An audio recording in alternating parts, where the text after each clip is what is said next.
Shakespeare's third longest play. We have cut it as we could. It still sits at about 2.5 hours. So if at any point you need to follow the shade, run from the sun, run to the bathroom, get a snack, get some water, you understand. We can handle it. Two, there are a lot of bugs in the park. Be advised that they may walk on you, sting you, fly at you, all of the above. Otherwise, the most important way you can keep yourself safe from our actors is by simply allowing a path out of these downstage aisles. They are sometimes heavily armed, spoiler alert, but they will do their best not to harm you. In the case of an emergency, you are welcome to take the exit by which you entered. We do ask that at this point you make a point to silence your beeping watches, cell phones, small unruly children, or chihuahuas. Thanks a lot to Jared and Amy for letting me direct this bonkers play, and certainly to the cast for leaning into it and putting up with it. And of course, thank you for joining us out here at the park, or possibly donating at our little donor station where the programs are. And for enjoying yourselves as we celebrate with you Cymbeline, King of Britain! You do not need a man but frowns. Our blood no more obey the heavens than our courtiers still seem as does the king. But what's the matter? His daughter, the heir of his kingdom, to whom he purposed to his wife's sole son, a widow that lately married, has preferred herself unto a poor but worthy gentleman. She's wedded, her husband banished, she imprisoned. All is outward sorrow, though I think the king touched him very hard. None but the king. He that hath lost her too, so is the queen that most desires the match. But not a courtier, although they wear their faces to the bent of the king's look, hath a heart that is not glad at the thing they scowl at. Why so? He that hath lost the princess is a thing too bad for bad report. He that hath her, I mean that married her, like this man, and therefore banished, is a creature such as to seek through the regions of the earth for one his life.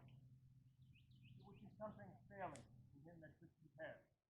His name and birth. I cannot delve him to the root. His father had, besides this gentleman in question, 2 other sons who, in the wars of the time, died with their swords in hand. For which their father, then old and fond of issue, took such sorrow that he quit being, and his gentle lady, big of this gentleman our king, deceased as he was born. But the king, he takes the babe to his protection, calls him posthumously anonymous, breeds him and makes him of his bedchamber, puts to him all the learning that his time could make him the receiver, of which he took, as we do air, fastest to his ministry, and in his spring became a harvest. Now is banished. While her own Christ proclaims how she esteemed him and his virtue, by her election may be truly read what kind of man he is. But pray you, tell me, is she sole child to the king? His only child. Well, he had 2 sons. It's scarcely worth their hearing, Margaret. The eldest of them at 3 years old, and the swaddling clothes other, were from their nursery stolen, and to this hour no guess in knowledge which way they went. How long ago? Some 20 years. That a king's children could be so conveyed, so slackly guarded under search, so slow they could not trace her? Howsoever constrained, or that the negligence may well be laughed at, yet it is true, sir. I do well believe it. You must forbear. Here comes the gentleman, king, and the princess. No, be assured you shall not find me, daughter, after the slander of most stepmothers, evil-eyed unto you. Nor my sister, but your jailer shall deliver you the keys that lock up your restraint. For you, Costa, so soon as I can win the offended king, I will be known your advocate. Married, yet the fire of rage is in him, and 'twere good you leaned unto his sentence with what patience your wisdom may inform you. You know the peril. I'll fetch a turn about the garden, pricking and barred affection,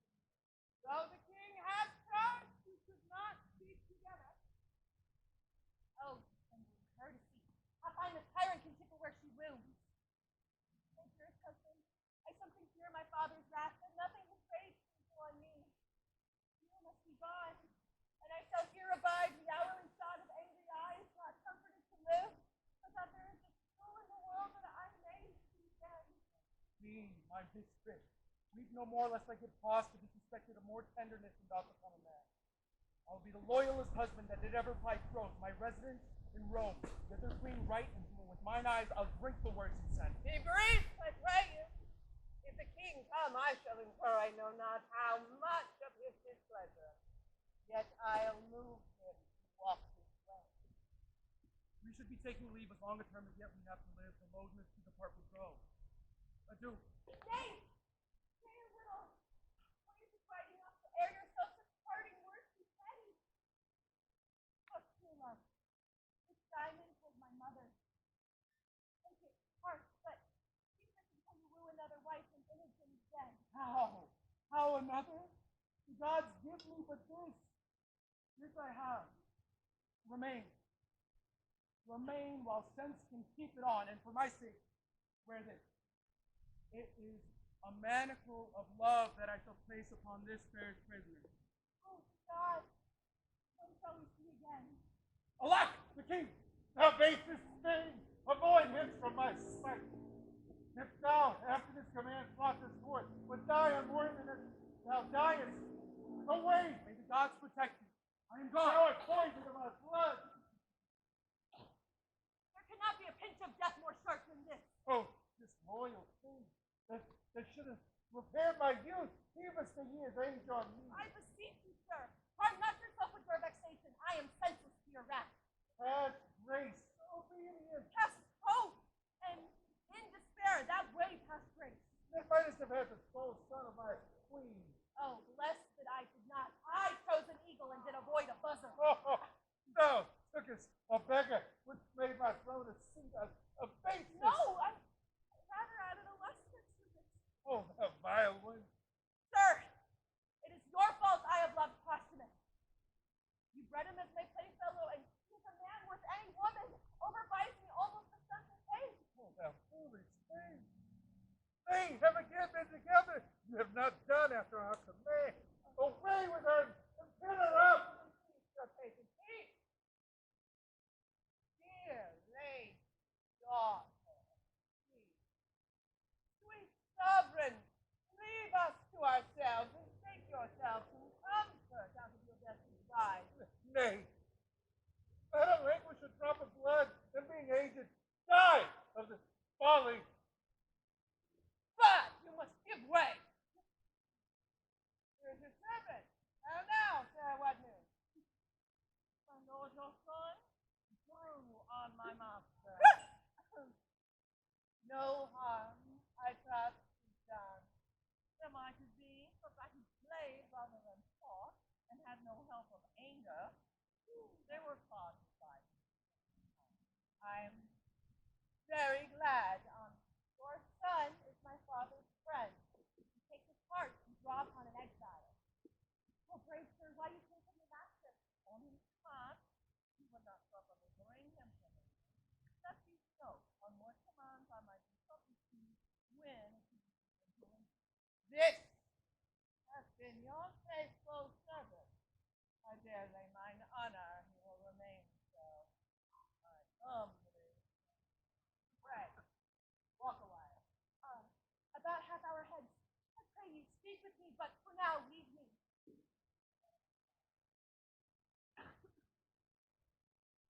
Sir, I would advise you to shift a shirt. The violence of action has made you reek as a sacrifice.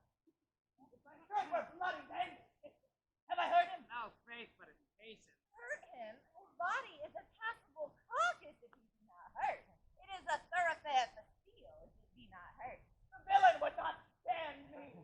No, but I glad parts over just faith. And you have land enough of your own, but he added to your having, gave you some ground. As many inches as you have ocean. Would they not come between us?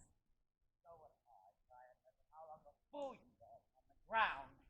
That she should love this fellow and refuse me. Oh, if it be a sin to make a true election, she is damned. Sir, as I have told you always, her beauty and and her brains go not together. She's a good sign, but I had seen small reflection of her wit. She shines not upon fools, lest the reflection should hurt her. How's in my chamber? Oh, would there have been some hurt done? Come. I'll thank your lordship. Hey, let's go together. Oh, well, my lord. What was the last mistake to be? Was Queen. And went to take her tip? and madam. And that was all? Oh no. As long as he could make his eye or ear distinguish him from others, he could keep the jack, his tassel, glove, or handkerchief still waving. Oh, I would have broken mine eye strings, cracked them, but to look upon him until the diminution of space had pointed him as sharp as my needle. Nay, I would have followed him until he had melted from the smallness of a gnat to air. But Bassanio, when shall we hear from him? You're not lady. I think next month.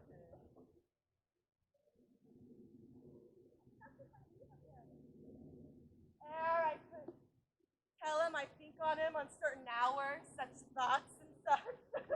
Or I can make him swear the seas of Italy must not betray mine interest nor his honor.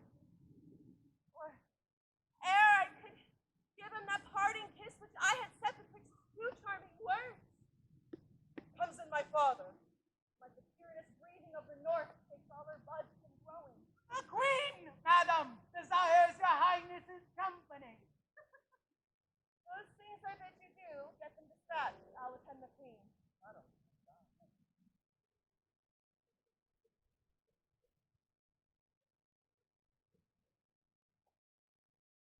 Believe it, sir, I have seen him in Britain, but I could then have looked on him without the help of admiration. You speak of him when he was less earnestly now. He is that which makes them both without and within. I have seen him in France. We had very many there could behold the sun with his firm eyes.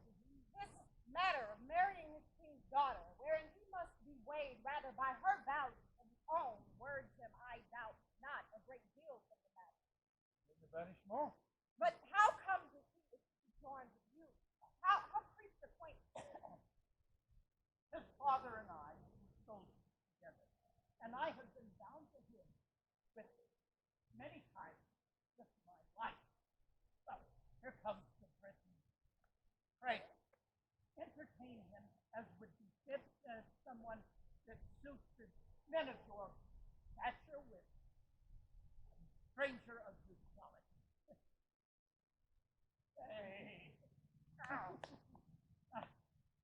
I bid you all be better acquainted with this gentleman, whom I commend to you as a noble friend of mine. Sir, we have known together in Orient. Since when have I been a debtor to you for courtesy, which I've been ever to pay, and yet pay still? Sir, you overrate my poor kindness. I was glad I did atone my countrymen and you. By then I was a young traveler, but upon my mended judgment, if it offends not to say it is mended, the quarrel was not altogether slight. Yes, to be put to the arbitrement, a sword. Can we with manner ask what was the difference? It was much like an argument that fell out last night, when each of us fell in praises of our country's mistresses. This gentleman, upon warrant of bloody affirmation, that his to be more fair, virtuous, wise, chaste, constant, qualified, and less contemptible than any of the rarest of our ladies en France. That lady is not now living, or this gentleman's opinion by this worn out. She holds her virtue still, and I my mind. You must not so far prefer her for ours of Italy.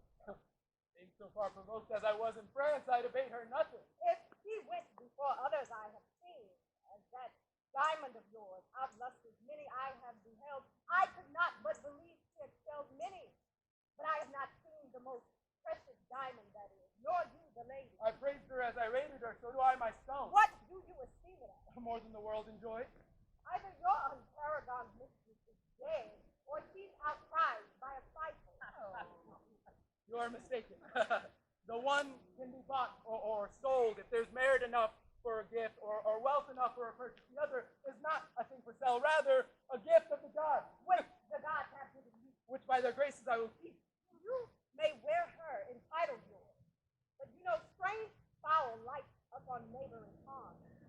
Your ring may be stolen too, cunning thief, or that way accomplished courtier would hazard the winning of both first and last. Your Italy contains none such accomplished courtier that can convince the honor of my mistress. I doubt not you have a store of thieves. Notwithstanding, I fear not my ring. Let us leave here, gentlemen. Sir, this worthy senor, I thank him.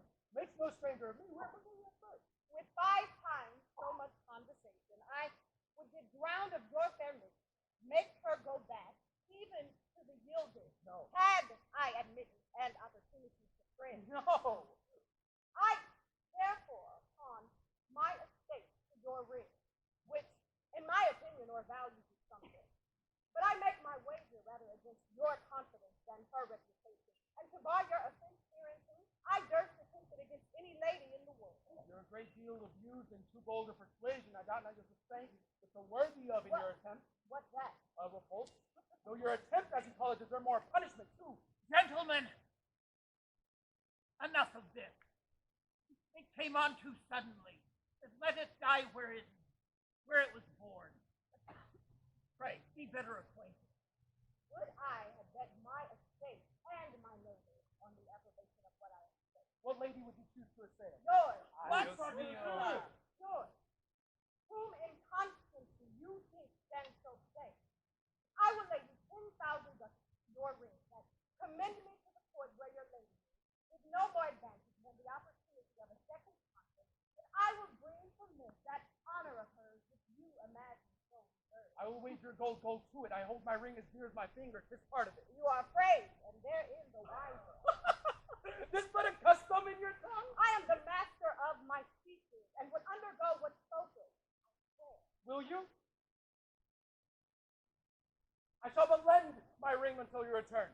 Let their articles be drawn between. My mistress exceeds in goodness the hugeness of your unworthy thinking. I dare you to this match.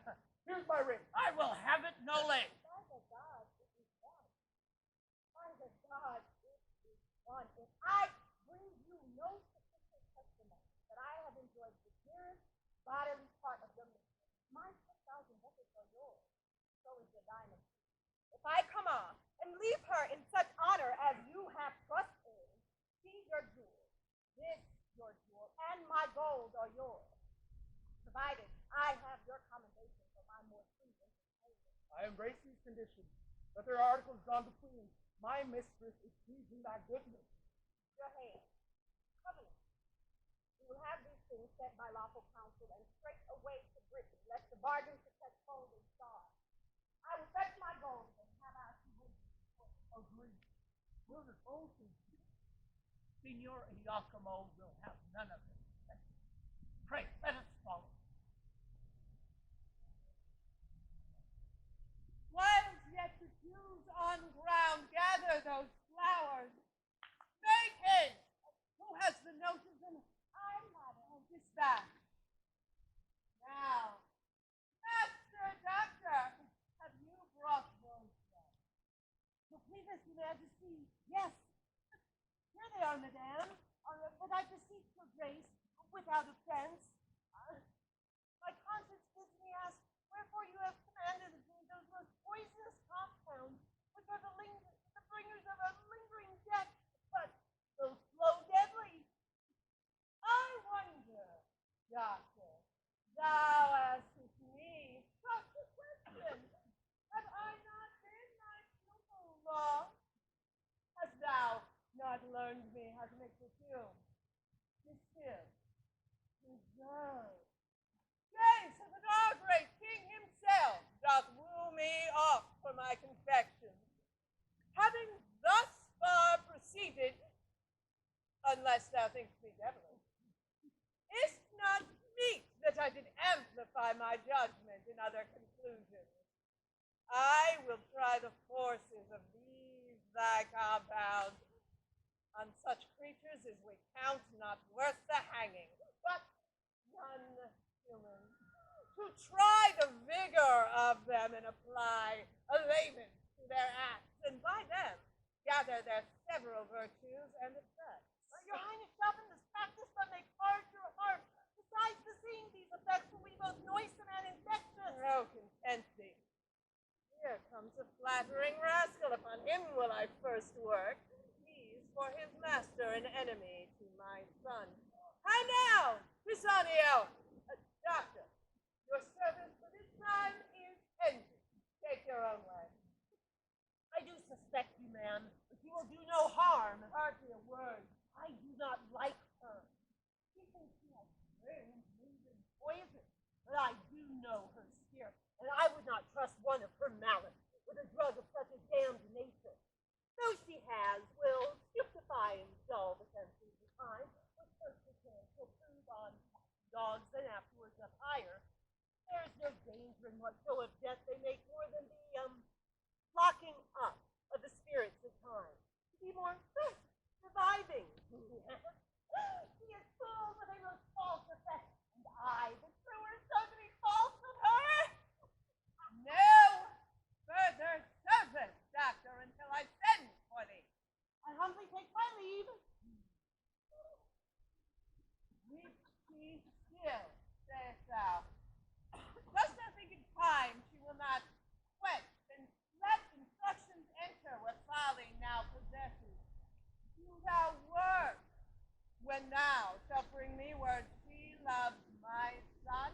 I'll tell thee on the instant thou art then as great as is thy master, the greater, for his fortunes all lie speechless, and his name is at last gasped. What shalt thou instead? To be defender of a thing that leaves, who cannot be new built, nor has no friend, so much as but profit. Though thou take not knows not what, but take it for thy labor. It is a thing I made, which hath the king 5 times redeemed from death. I do not know what is more forceful. Nay, I prithee, take it. It is an earnest of a further good that I mean to thee. Tell thy mistress how the case stands with her. Do it as from thyself. Call my women. Think on my word. Fly and knave not to take the hand fast to her lord. I have given him that which if he takes shall quite unpeople her. Oh, so well done, oh, well done. The violet cowslip and the primrose set my closet. Very well, Antonio. Think on my word. I shall do. But when to my good lord I prove one thing, I'll choke myself. Oh,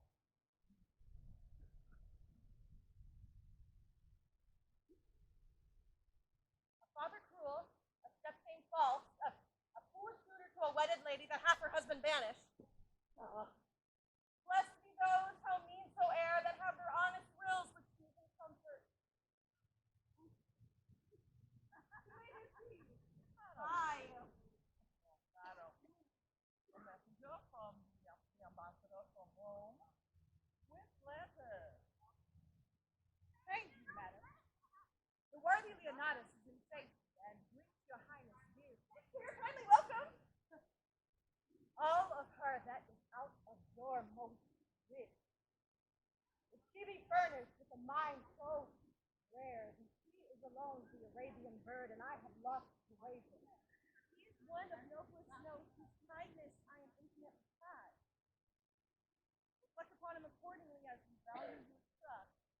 Leonatus. Ah, you're as welcome, worthy sir, as I do have words to bid you, and shall find it in all that I can do. But then, fairest lady, What are men mad? Hath nature given them eyes to see the vaulted arch and the rich crop of sea and land, which can distinguish twixt the fiery orbs above and the twin stones upon the numbered sea? Can we not, with partition, make spectacle so precious twixt fair and foul? what makes your admiration?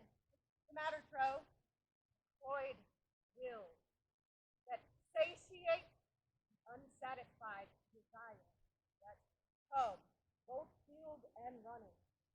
Ravening first, the lamb longs after for the garbage. Are you well, sir? Thanks, madam, well. Desire my man's abode where I did leave him. He is strange and I was going. But you give him well. ah. Continues well, my lord. His health beseech you. Well, madam. Is he disposed to mirth? I hope he is. Exceeding pleasant. None a stranger there, so merry and so wholesome. He called the pretty reveler. When he was here, he didn't find the sadness and oftentimes not knowing why. I never saw him sad. There is a Frenchman, his companion, an eminent monsieur, that it seems much loves the galleon girl at home. He furnishes the big size for her, while a jolly bridge, on board, I mean, laugh from his free long cries. Oh, can my sides hold to think that man who knows by history report or his own proof what woman is, yet what she cannot choose but must be, will his 3 hours languish for assured bondage? Will my lord say so?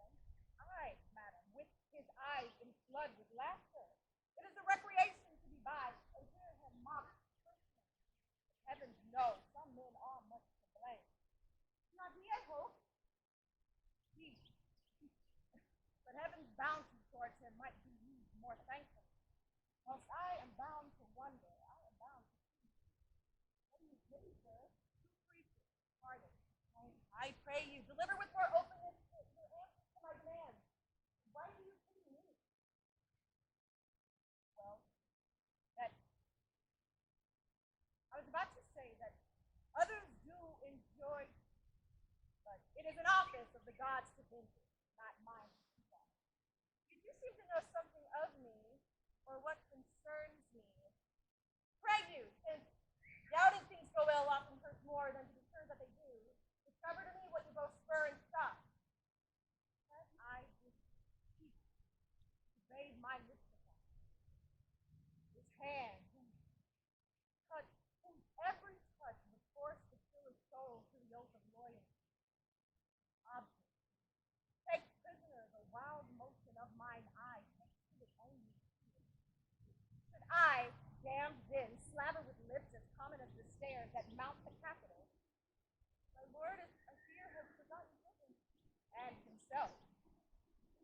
Not I incline, this intelligence pronounced the beggary of his shame, but since your grace, your charm, let me hear no more. Oh, dearest soul, your cause does strike my heart with a pity that does make me sick. A lady so fair and fast to an emperor would make the greatest king double. Be revenged, or she that bore you was no queen, and you recoil from your great stock. Revenge. How should I be revenged? If it be true, as I do have a heart that both mine ears must not in haste abuse. If it be true, how should I be revenged? Shall he make me live like Diana's priest, betwixt cold sheets, while he is vaulting variable ramps in your despite up on your turf? Revision. I dedicate myself to your noble legend, more noble than that run against to your bed, and will hold fast to your affection still close as sure. How now, Bassanio? Let me, my servant, away! I do condemn my ears that have so long attended you.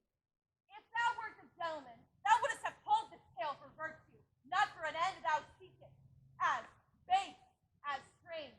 Thou wrongest a gentleman who is far from thy report to thou from honor, and solicitous here a lady that disdains thee and the devil alike. What hope, Bassanio? The king my father shall be made acquainted of thy assault. What hope, Bassanio? Oh, happy Leonidas, the credit that thy lady hath of thee deserves thy trust, and thy most perfect goodness her assured credit. I pray your pardon. I have spoken to know if your affiance would be true, that you shall make your lord that which is Lord. Make amends, he, sir. He sits amongst men like a descended god, hath a kind of honor set him off, more than a mortal seeming. Be not angry, most my princess, that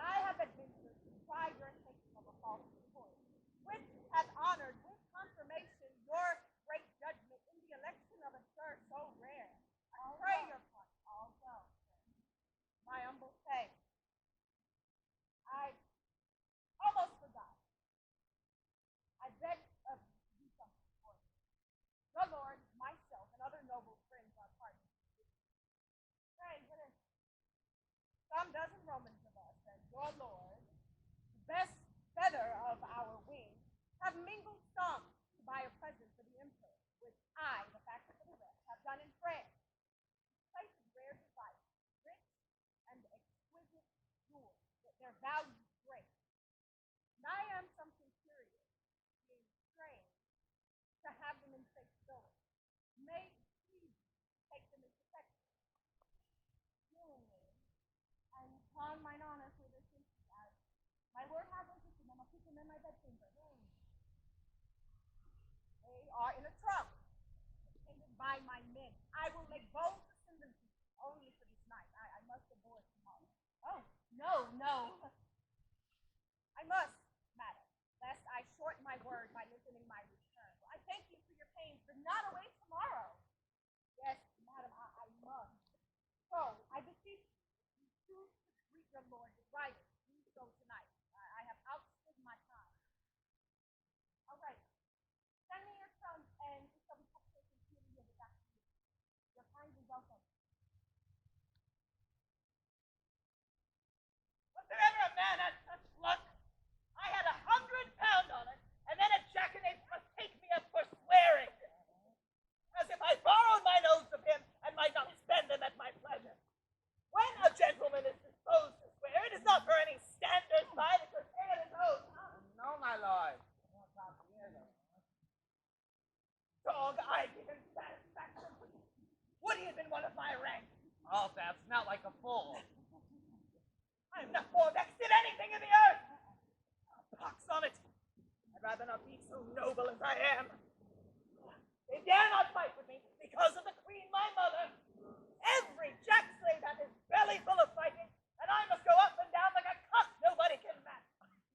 You are cocked and taken, and you crow and cough with your comb on. Say it so. It is not fit. Your lordship would undertake every companion you give offense to. No, I know that, but it is fit I should give offense to my inferior. It is fit for your lordship only. Why, so I say. Did you hear of a stranger that's come to court tonight? Stranger, and I not know it? Strange fellow himself would know, didn't I? There's an Italian come, and his son, one of Leonardo's friends. Leonidas, a banished rascal, and he's another, whatsoever he be. Who told you of the Oh, stranger? one of your lordship's pages. It said I went to look upon him? Is there no derogation in it? Oh, you cannot derogate, my lord. Not easily, I think. Come, I'll see this Italian. What I lost today, I'll win tonight of him. Come. Go! Your lordship. Crafty devil as is his mother. Should heal to roll this ass, a woman that bears down all her brinkedness, her son who can't take 2 for 20 for his heart and leave 18.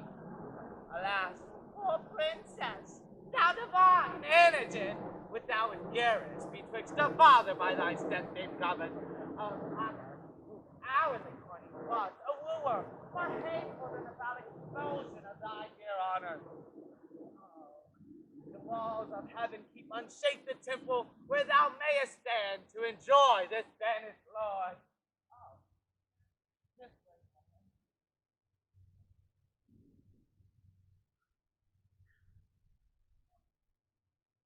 Who's there?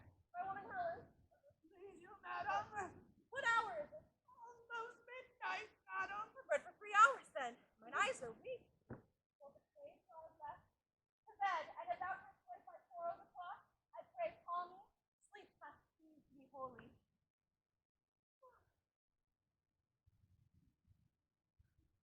To your protection I commend me, gods. From berries to tempters of the night, guard me, beseech ye. Oh.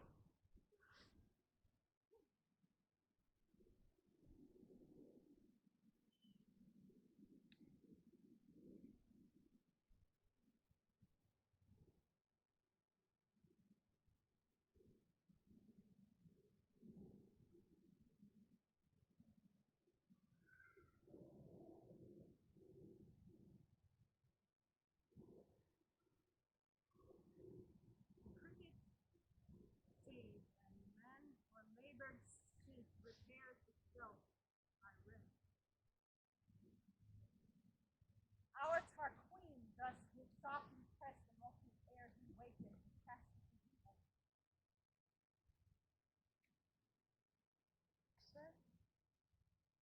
Lily and brighter than the sea, that I might touch. But his, one his. Rubies unparagon, how nearly confused. Her breathing that perfumes the chamber though. My design to note the chamber. I will write all down. Such and such picture. There the window. Such adornment of the bed. Why such?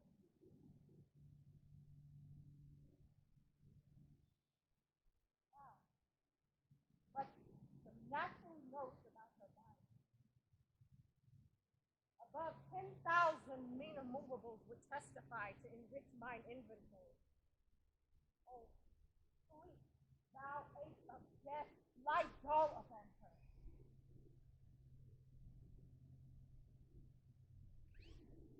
Come off. Come off. Slippery as the morning and not was hard. Mine. And this will witness outward, as strongly as the conscience does within the maddening of her Lord. On her left breast, a mole, spotted like the crimson drops in the bottom of a house. Fears about her, stronger than ever law could make. This will force him. See, I have picked up no more. To what end? Why should I write all down that riveted smooth to my memory? I have enough. To the trunk again and shut between them. Swift, swift, you dragons of the night, that dawning may bear the raven's eye. I lodge in fear. This a heavenly angel. Tell it. 1, 2, 3. Time. Time.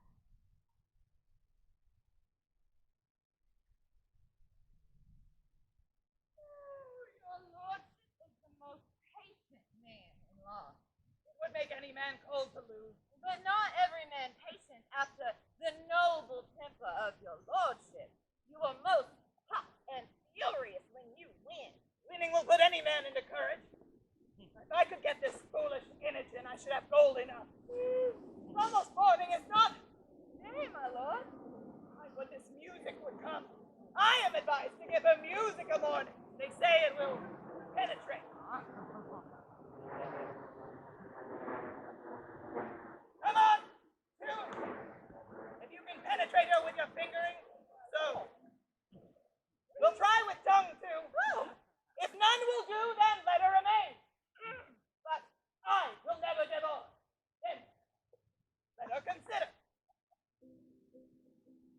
Hark, hark, hark, hark, the lark at heaven's gate sings, and me begins to rise. His steeds wide, water wide, the springs on shadow's flowers that rise, and winking merry faces begin to open their golden eyes.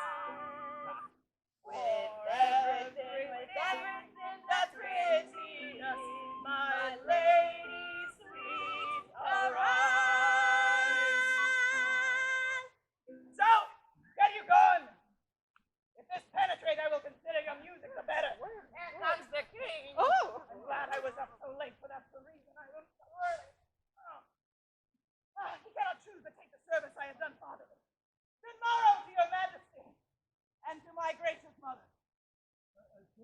near the door of our stolen daughter? Will she not? I have assailed her with music, but she vouchsafes no notice. Exile of her minion is too new, she has not yet forgot him. The more time must wear the print of his remembrance out. And then, sure. You are most bound to the king. Oh, let's go by no vengeance if they prefer you to his daughter. No. Frame yourself to orderly solicitude.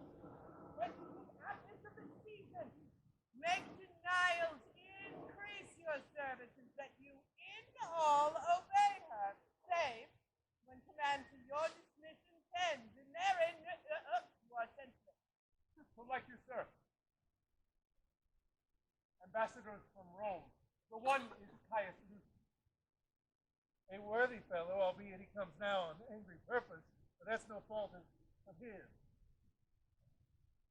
Our dear son, when you have given good morning to your mistress, attend the queen and us, we shall need to employ you towards this performance. Come, our queen. If she be up, I'll speak with her. If not, let her lie still and dream.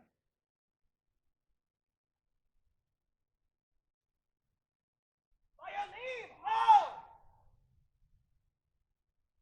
I know what women are about her. What if I do line one of their hands? 'Tis gold which buys admittance. Oft it doth. What can it not do and undo? I'll make one of her women lawyer to me, for I as yet not understand the case myself. By your leave! Who's there that knocks? A gentleman. No more? Yes, and a gentlewoman's son. Oh, that's more than some whose tailors are as dear as yours can dress me both. What's your lordship's pleasure? Your lady's person. Is she ready? Aye. To her chamber. Here's gold for you. Sell me your good report. How? To report to you what I shall think is good? Or tell you my good name? Of the princess! Good morrow, Baron, sister, your sweet hand. Good morrow, sir. You lay out too much pain for purchasing the trouble. I swear I love you. If you but said so, 'twere as deep within me. You swear still, your recompense is that I regard it not. This is no answer.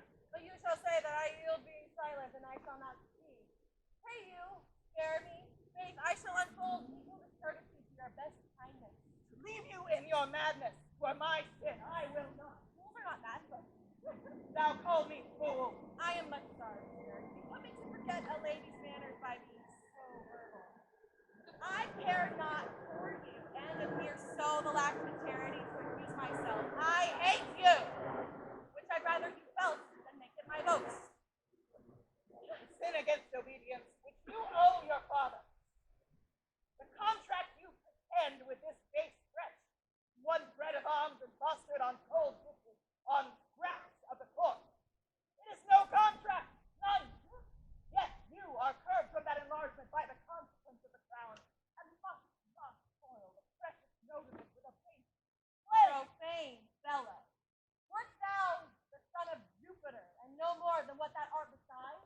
Thou art too base to be his groom. Thou fog rotted. He can never meet more mischance than to be named of thee. His meanest garment that hath other cooked his body is dearer in my respect than all the hairs above thee.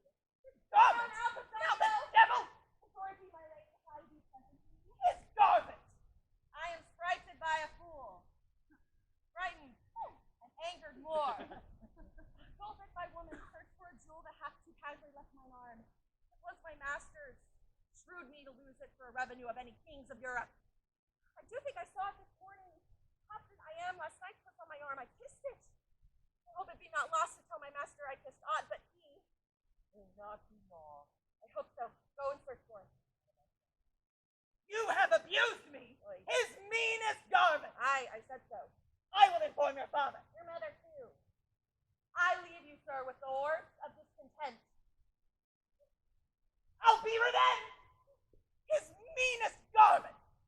Well,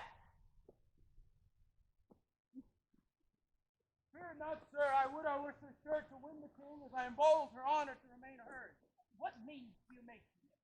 Well, not any, but abide the changing time and quake in the present winter state, and wish for warmer days to come.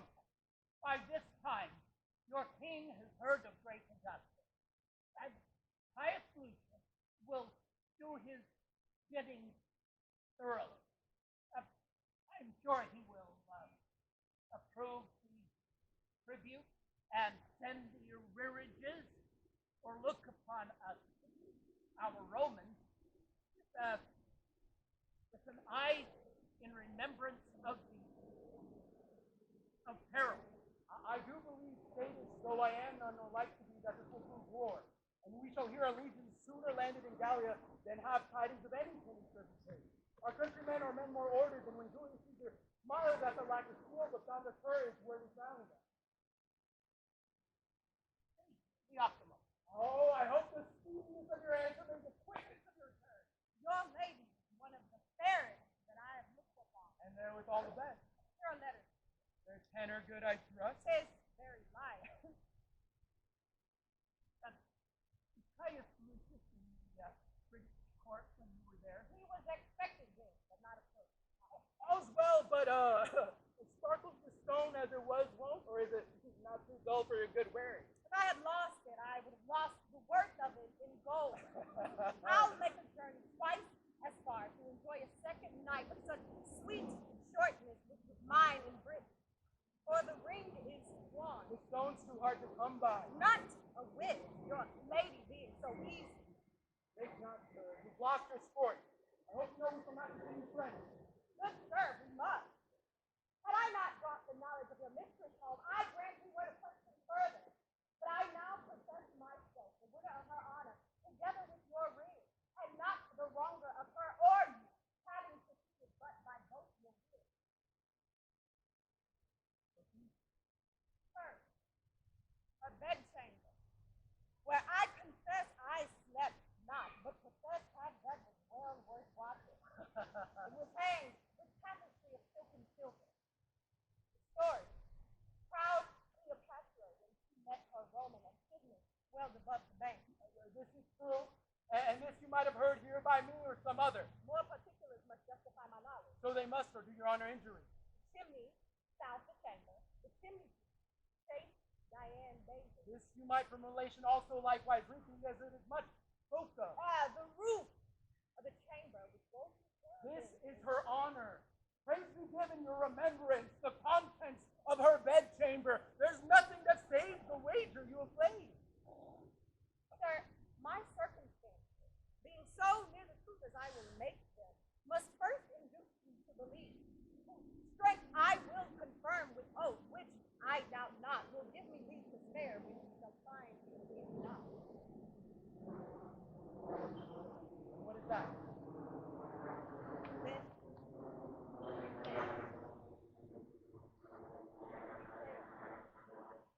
I beg but leave to air this pool. Now it must be married to that your diamond. I'll keep it. Go, let me look upon it. Is that which I gave her?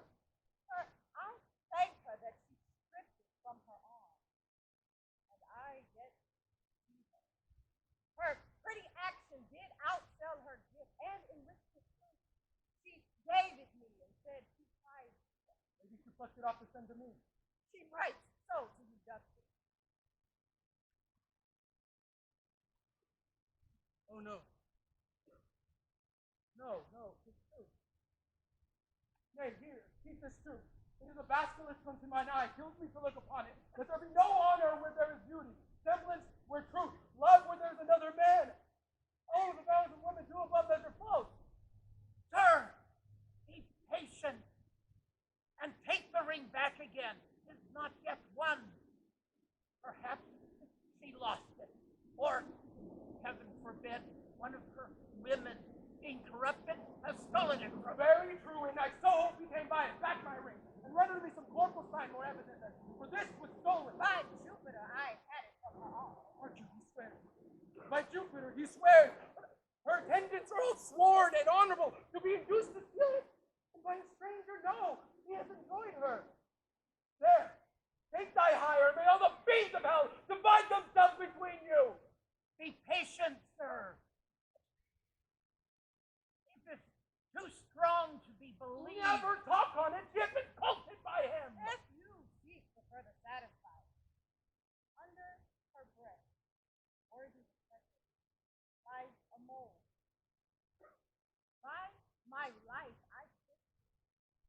gave me present hunger to feed again, though full. You do remember the stain upon her? Aye. And it doth confirm another stain as big as hell can hold, were there no more but it. Will you hear more? Spare your arithmetic, never count the turns, once in a million. I'll be sworn. Do not swear. If you swear, you lie, and I'll kill thee if thou dost deny thou hast made me a cuckold. I'll deny nothing. Ah! That I had her here to tear her limb meal. Go to the court and do it before her father. I'll do something. Quite beyond all government of reason. You have won. Let us follow him and presently pervert him. Wrath he hath against himself. With all my heart. Is there no way for man to be? But women must be half-workers. I mean, we're all bastards. The most venerable man, which I did call my father, was, I know not, when I was stamped. Some coiner with his tools made me a counterfeit. Oh, vengeance! Vengeance! Me, of my lawful pleasure she deprived. Parade me off, forbearance, did it with a pudency so rosy, the sweet Jupiter might well have smiled. That I thought her as chaste as unsung snow altogether. This yellow Giacomo, in an hour, was it not, or less, or perhaps he spoke not, but like a full acorn boar, a German one, cried, oh, and mounting. How can I find this woman's part in me? For there's no motion to move to vice in man, albeit it is the woman's part. Be it lying, note it is the woman's, flattering hers, deceiving hers, lust and rank thoughts, hers, ambitions, covetings, change of pride, disdain, nice longing, slanders, mutability, all faults that may be made, that hell knows why hers, in part or all, or even device their constant changing still. One vice, but of a minute old, one vice, not half as old as that. I'll write against them, detest them, curse them. Yet there's a greater skill in true hate, to pray they have their will, right? The very devil cannot pluck them better.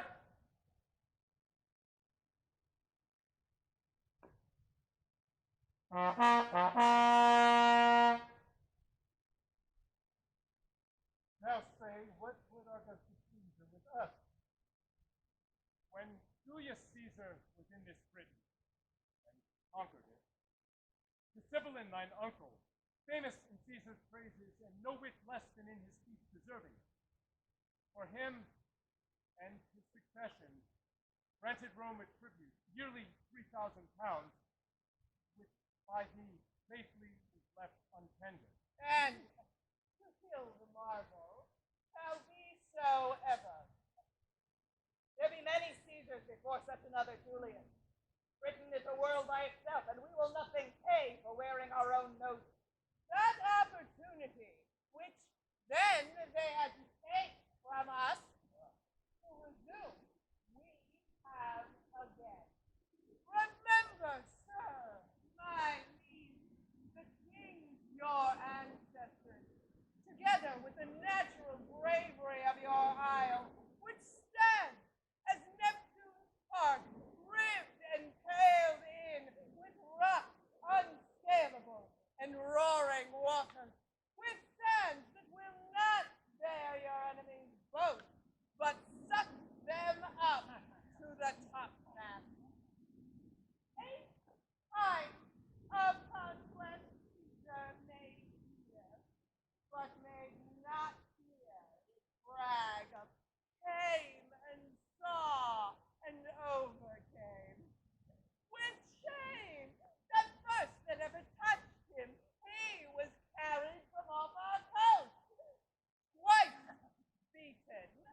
and his shipping poor, ignorant baubles upon our terrible seas like eggshells moved upon their surges, cracked as easily against our rocks.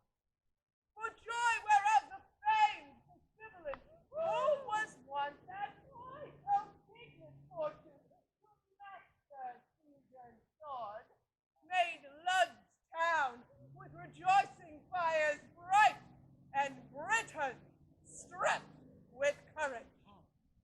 Come now, there's no more tribute to be paid. Our country is stronger than it was at that time. And as I said, there is no more such Caesar.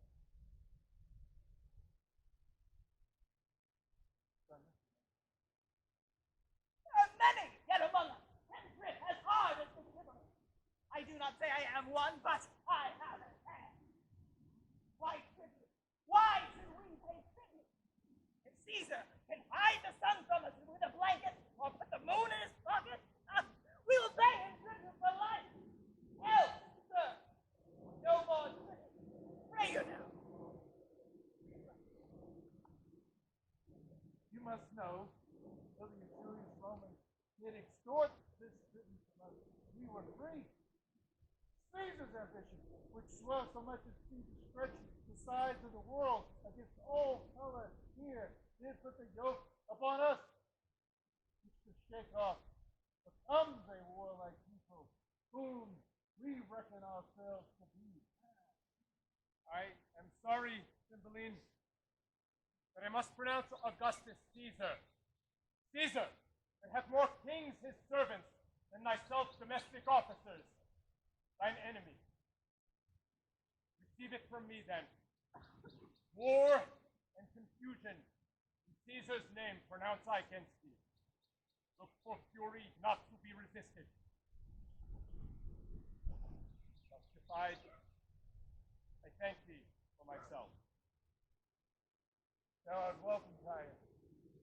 I see the knight in me. My youth I spent much under him. Of him I gathered honor, which he to sink of me again before beholds me to keep secret of it. Speak. His Majesty bids you welcome. May pass time with us a day or two or longer. If you seek us afterwards in other terms, shall find us in our saltwater burden. If you can see us out of it, it is yours. If you follow the adventure, our crows shall fare the better for you, and there's an end. So, sir, I know your master's pleasure and he mine. All the remains is welcome. How? Of adultery? You therefore rightly not what monsters or accuser, holding a nun. This strange infection is stolen into thy ear. What false Italian poison tongue as thunder hath prevailed on thy too ready hearing? Disloyal? No. Be punished for her and undergo more glory. False and take me and slumber.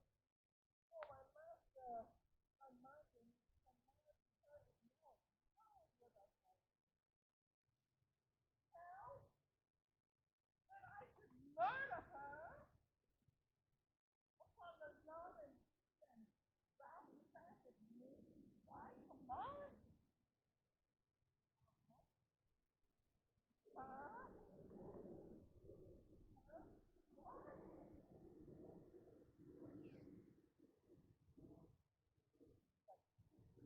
Never let me be counted service rule. Do it. The lesser I expect her, by her own command, shall give me opportunity. Oh, damn the paper, black as the ink that's on me. Lo, here she comes.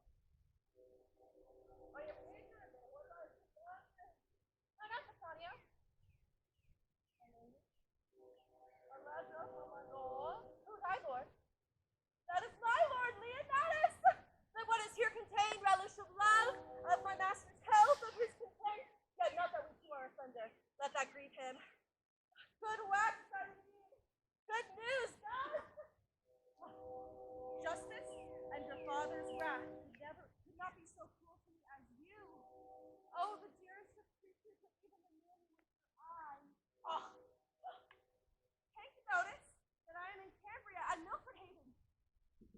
love will out of this advice you follow, so that he wishes you all happiness that remains loyal to his vow, and your increasing love. You are not as passionate. For a horse of wings! Here is Salvatore, he is at Milford Haven. Read, will tell me how far 'tis thither. If one of mean affairs may plot it in a week, why may not I glide thither in a day? Then, Sir Petronio, who loves keeping the Lord like me? Who loves? Let me bait. Say, and speak quick. Tell me how far it is to this same blessed Milford Haven. And by the way, tell me how Wales was made so happy to inherit such a haven. But first, how may we steal from hence? And with that gap we make in time from our hence going and our turn. Excuse. But first, how deadhead? Why should an excuse be born or e'er begot? We'll talk of that hereafter. Prithee, speak. How many score miles will you all ride 6 hour by hour? A score.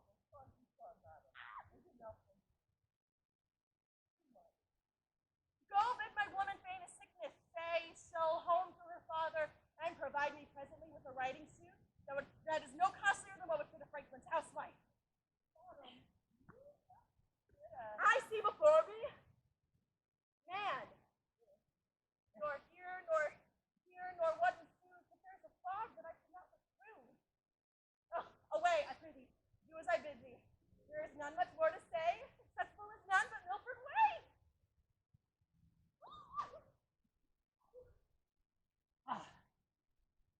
A goodly day not to keep house, with such whose roofs are as low as ours. Heck, stoop, boys! This gate instructs us how to adore the heavens by bowing us to a morning holy ritual.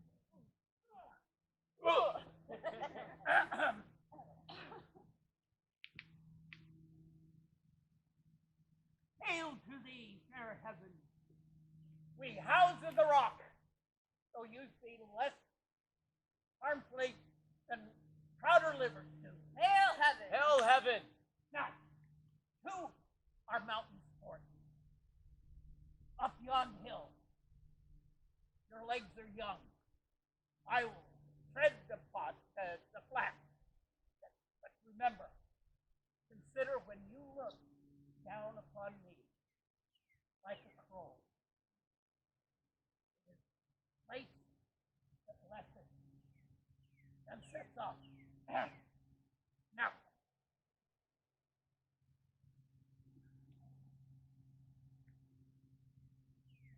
What did you mean, place that lets me just set up? What are we to think of? well, you might think of all the stories I've told. You know, court, the princess, the tricks of war. And yet, in our comfort, we often find the sarded beetle in safer hold than is the wide-winged eagle. Out of your proof, you speak. We, poor unfledged, have never winged from view of the nest, nor know not what airs them home. Haply, this life is best, if a quiet life is best. Sweeter to you that have a sharper known, and well corresponding to your stiff age, but unto us, it is the cell of ignorance. What should we speak of when we are as old as you? When we shall hear rain and wind be darkness simmer, how in this our pinching cave should we discourse the freezing hours away? We have seen nothing. We are beastly, as subtle as the fox for prey, like warlike. The lust for what we eat, our valor is to take the fly and make our case acquire, as doth the prison burden, seeing our bondage freely. Oh, how you speak. If you but knew the city's usuries and felt them knowingly, oh, the story the world could read in me. Your body's marked with Roman swords, and your report was once versed with the best of notes. Cymbeline Loved you. And when a soldier's name was the theme, yours was not far off. Then were you as a tree, whose branches were filled with fruit and heavy. But then, one night, a storm, or fruits, oh, nay, her leaves, and let you bear to weather. Uncertain favor. Oh, My fault is nothing. But As that's two villains swore to Cymbeline that you were confederate with the Romans. and this, being in your banishment, left you in this cave for 20 years with the Indians and left you nothing. this is not Hunter's fault. He who hits the venison first will be master of the feast. Ha! I'll meet you in the valley.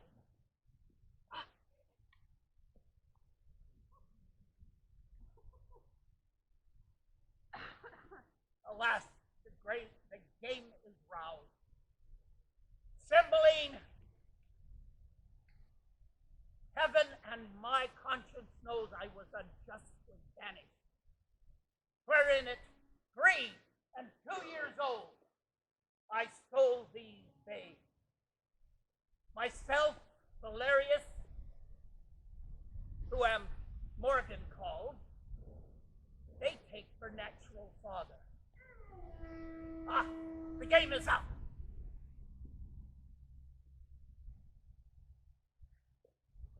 When we came from Horse, you said the place was near at hand. Bassanio! Man, what's possible? What is in thy mind that makes thee stare thus? Wherefore breaks that sigh from within? What's the matter? Why tender thou that paper to me with a look untender? My husband's man? That drug and Cymbeline hath thou crafted him, and he's at some hard point. Speak, man!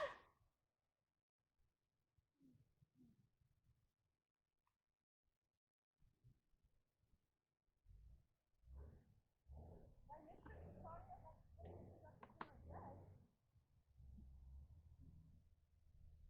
The testimonies whereof lie bleeding in me.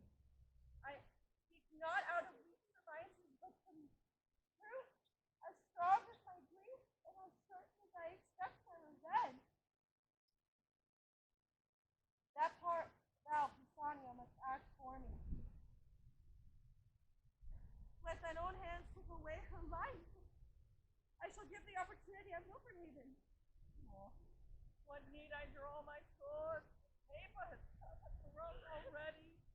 What shall matter? False to his bed, what is it to be false? To lie and to watch there and to think on him, to weep with flocking flocks. If sleep do charge nature, break it with a fearful dream and cry myself awake. That's false, is it? Alas, Elaine. I false, thy conscience witness. Giacomo, thou didst accuse him of incontinency. Thou then lookst like a villain. Now methinks thy favor's good enough. Some jay of Italy, whose mother is her patron, hath betrayed him. Men's vows are women's woes. Goodly and gallant shall be made false and perjured from thy great fall. Come, fellow, be thou honest. Do thou thy master's bidding. When thou seest him, a little witness of my obedience. Look here, I draw thy sword. Take it and hit the innocent man son of my love. Fear not to send thee of all things but grief. For my master is not there, for he was indeed the mistress of it. Do his bidding. Strike! Can't violence. Thou not on my hand. Why, I must die! And if I do not by thy hand, thou art no servant of my master. Prithee, dispatch the lamb and sheep to butcher. Thy knife! Thou art too slow to do thy master's bidding when I desire it too. Madam, come on. I have not left one wing. Do it, and to bed then. Oh, wait, man, I can't. Wherefore didst thou undertake it? Whyest thou abused so many miles with a pretense?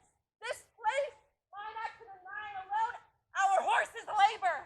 Why hast thou gone so far to be unbed with malice, taking thine hand, the elected deer before thee? But when time to lose the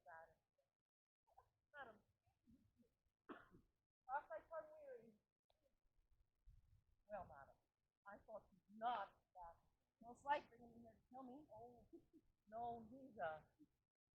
It cannot be but that my master has been abused. Some villain. Has done you both. In the way that that's a bloody case of it. And you commanded that I should do so. Mr. Ford, that well said. Oh, good fellow, what shall I do in the wild? Where have I and how lived? No, no court, no father, nor no more ado with that hard, simple, nothing that's rotten. Loves to felt to me like a fearful sea. Not in Britain, then. Where then?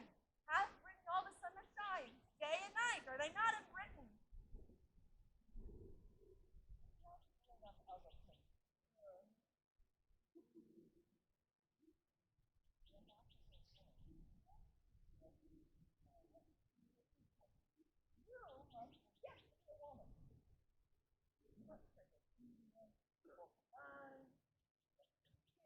Nicely for a wagon turret. Ready to die. Quick answer. Coffee.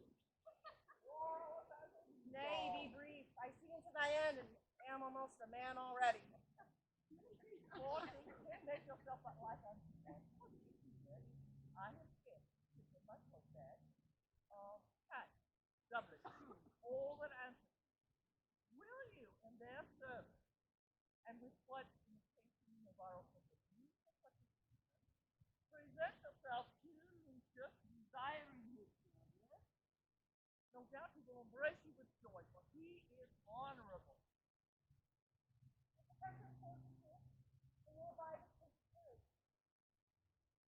Away, I take it. Madam, you must take quick heed, lest you miss I am expecting the poet for Timberlane. That is from the Queen, or what seems to be most stick at sea, a summer storm on land, a dram will drive away this temper. Now keep him stated, set yourself to your manhood, and may the God guide you to the best. Amen. I thank thee.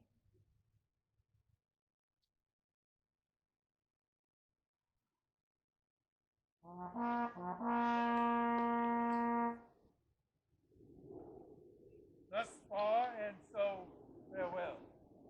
Thanks, royal sir. My emperor hath wrote. I must repent, and am right sorry that I must report you to my master's enemy. Our subjects have not shown ourselves to show less sovereignty than they must be unkinglike. So, sir, I desire a conduct overland to Milford Haven. Madam, all joy before your grace. And My lord, you are appointed to this office. The due of honor in no point omit. So farewell, noble Lucius. Your hand, my lord. see this friendly, but from this time forth I wear it as your enemy. Sir, the event is yet to name the winner. Fare you well. Leave not the worthy Lucius, good my lord, till he has crossed the verse. Happiness! He goes hence frowning. But it honors us that we have given him cause. All the better. Your valiant Britons have their wits and wits. Lucius hath already wrote for fits us rightly that our chariots and horsemen be in readiness. Our expectation that it would be thus hath made us forward. But my gentle queen, where is our daughter? Come, bring her. Royal sir, since the exile the past is most acquired in her life sin, the cure whereof, my lord, his time must do. Beseech your majesty, forbear sharp speech. Where is the chambers are all locked and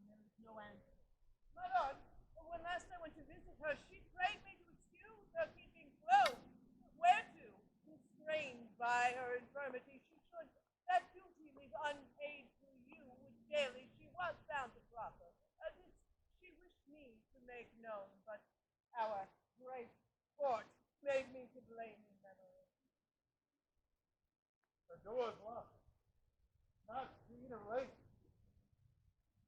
Grant heavens that which I fear prove false.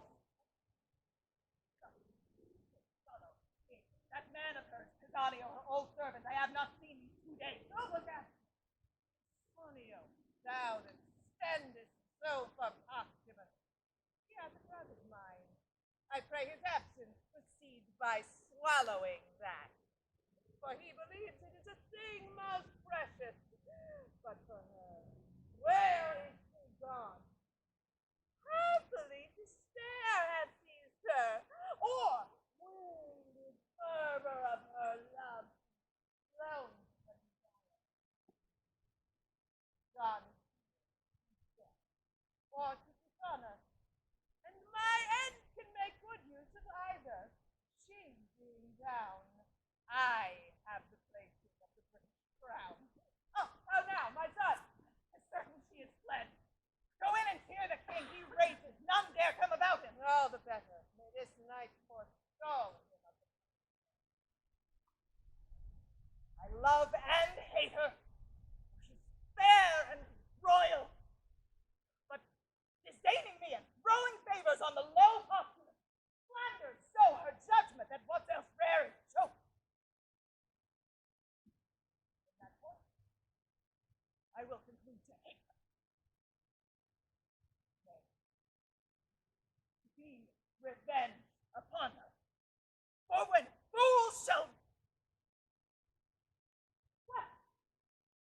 are you packing? Where is thy lady? In a word, else thou art straightway with the fiend. Well, my good lord. Where is thy lady? Or by Jupiter, I will not ask again.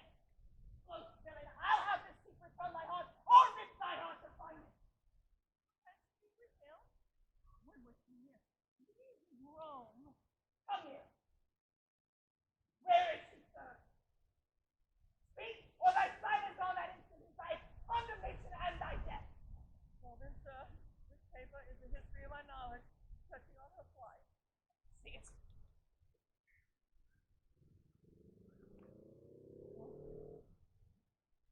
Far enough away, will he to his travel and not in her name. I'll write my lord that she is dead. Oh, innocent, safe to wander and safety back to me. Sarah, is this letter true?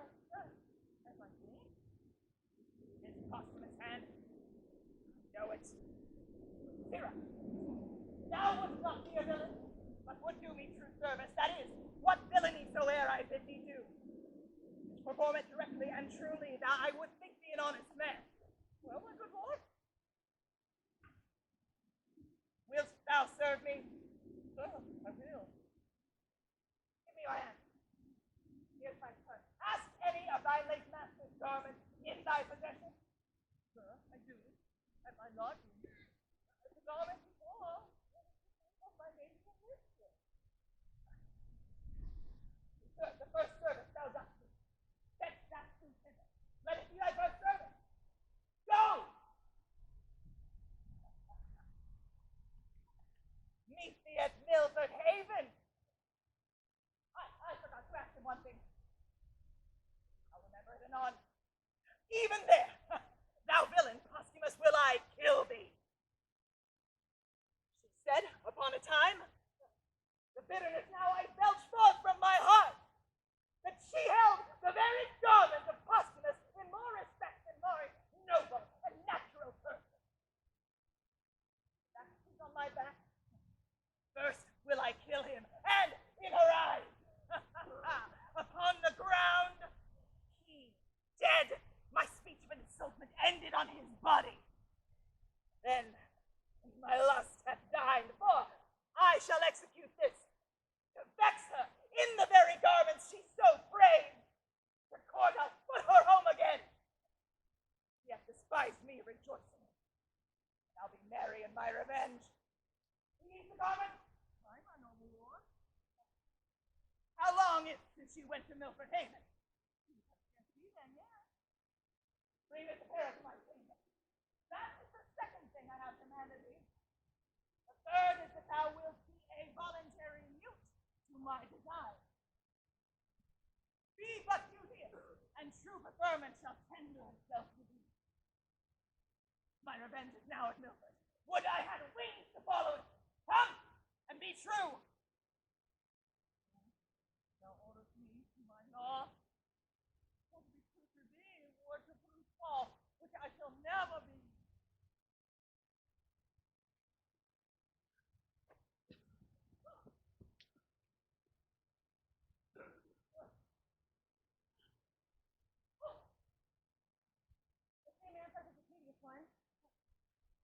I have tired myself, and for 2 nights have made the ground my bed. To be sick, but that my resolution helps me. Oh. Milford! Wherefore from mountain top Pisania showed thee thou wast within a ken. 2 beggars told me I could not miss my way. Will poor folks lie? Yes, of course. The trick one scarce held true. My dearest Lord, thou art one of the false ones. I think on thee and my hunger's gone. Even before I was at point to think for food. What is this? There's a path to it since thou art told. I were best not to call. I dare not call. That famine, their clean and overthrow to charge nature makes valiant. Plenty and peace breeds cowards.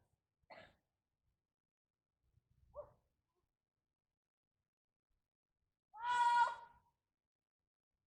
Who's there? Oh! No answer. Then I'll enter. Who best draw my sword, and if mine enemy but fear the sword like me, I'll scarcely look on it. You, Polydor, have been the best woodman, and our master of the feast. Cadwal and I will play thee cook and servant. Here's our lot. Come, come. Our stomachs will make a homely favor. I am thoroughly weary. Thoroughly weary. I'm weak with toil, yet strong with appetite. There's cold meat in the cave. We'll browse on that whilst what we have killed be cooked. Oh, come not in. Though it eats our victuals, I would say we're a fairy. What's the matter, sir? By Jupiter, an angel, or if not an earthly paragon. Behold, divineness, no elder than a boy. Good master, harm me not. Before I entered, I called, and thus was said, Sir God, that I had took the throat. I would have stolen not, nor would not if I had found gold through the floor. Here's money for my meat. I would have left it on the board as soon as I had made my meal. Money? All gold and silver rather turns to dirt. That is no better reckoned by those that worship. I see you're angry. Ah! No, if you killed me for my fault, I would have died as soon as I had not made it. Whence you go? And what is your name? Kelly, sir.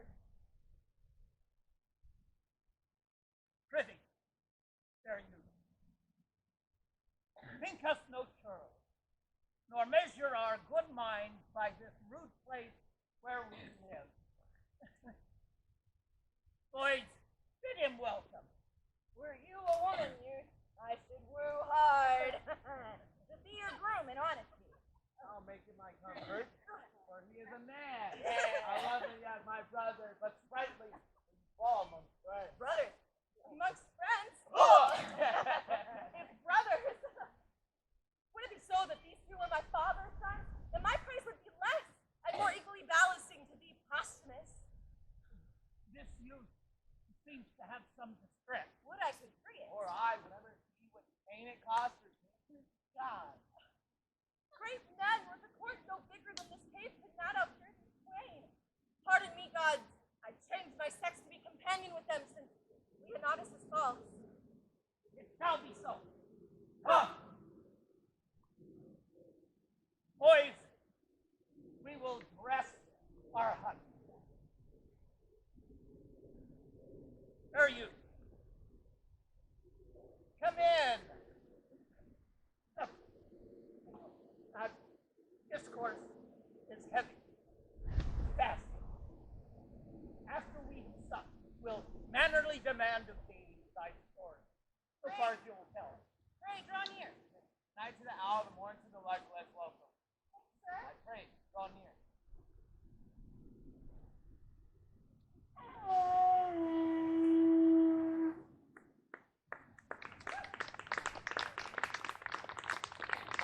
We'll now have a 15-minute intermission.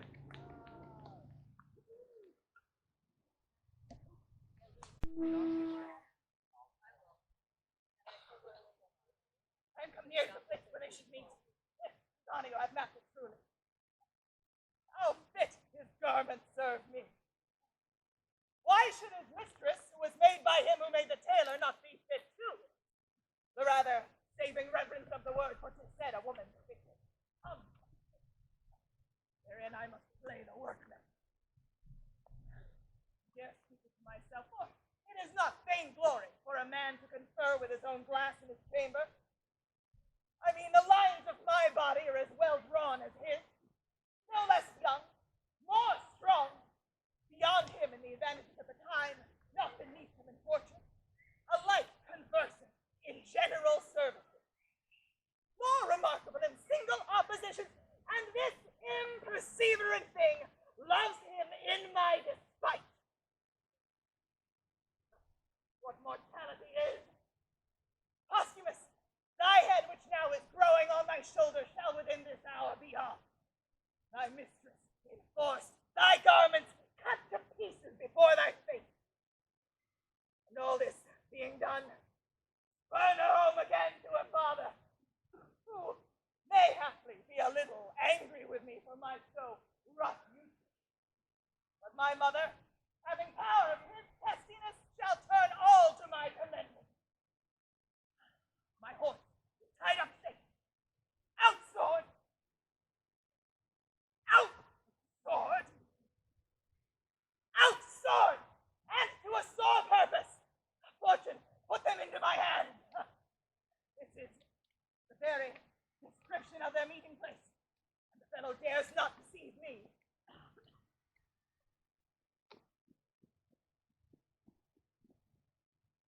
You are not well. Stay in the cave. We will come to you after hunting. Brother, stay here. Are we not brothers? So man and man should be, but clay and clay dignity. Justice both alike. I am very sick. Go you to hunting. I'll abide with him. So sick, I am not yet. I am not well. I am not so sick since I can reason of it. Pray of you, trust me here. I'll rob none but myself. It is the 9th hour of the morn. Brother, farewell. I wish you for Need help, so please you, sir. peace, kind. Oh, what lies I have heard! Our courtiers say all sad is but at court. Period. Oh, provest that report. I am sick still. Assanio! And now taste of thy drug. I could not cure him. He said he was gentle, but unfortunate. Dishonesty afflicted, but yet honest. Just to the answer me yet said hereafter, I might know more. To the field! To the field! We will leave you for this time. Go in and rest. Will not be long away. But, pray, do not stay, for you must be our housewife. Well or ill, I am bound to you.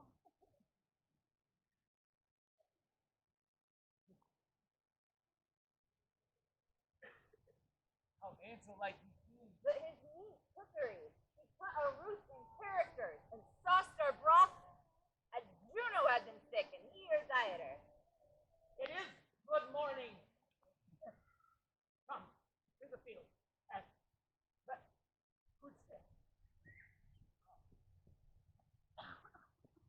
find these renegades.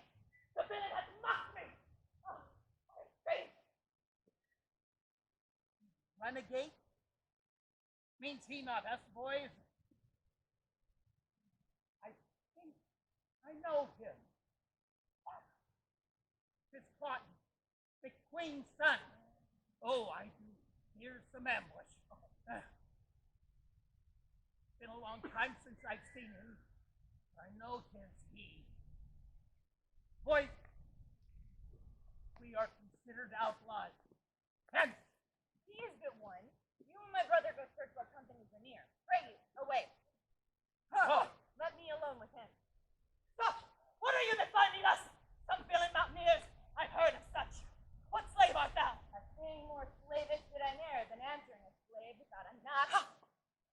Thou art a lawbreaker, a robber, a villain who yields his feet. Who? To thee? What art thou? Has not I an arm as big as thine? A heart as big? Thy words, I grant, are bigger, for I wear not my dagger in my mouth.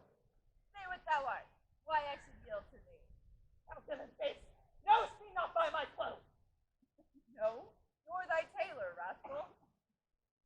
Thou precious varlet, my tailor made them not. Well, hence then, and thank the man that gave them thee. Thou art some fool, I am loath to eat thee. Shorey, hear but my name and tremble. What's thy name? Clotton, thou villain! Glutton, now double villain be thy name. I cannot tremble at it. Were it toad, adder, or spider, move me sooner. And to thy further fear, nay, to thy near confusion, thou shalt know I am the son of the Queen. I am sorry for it, not seeming so worthy as thy birth. Art not afeard? Those I reverence, those that I fear, the wise. At fools I laugh, not fear them. Die then, death! When I have slain thee with my proper hand, I'll follow those that even now fled hence. And on the gates of Bloodstown, set your heads! Yield, rustic mountaineer! Ah! Ah!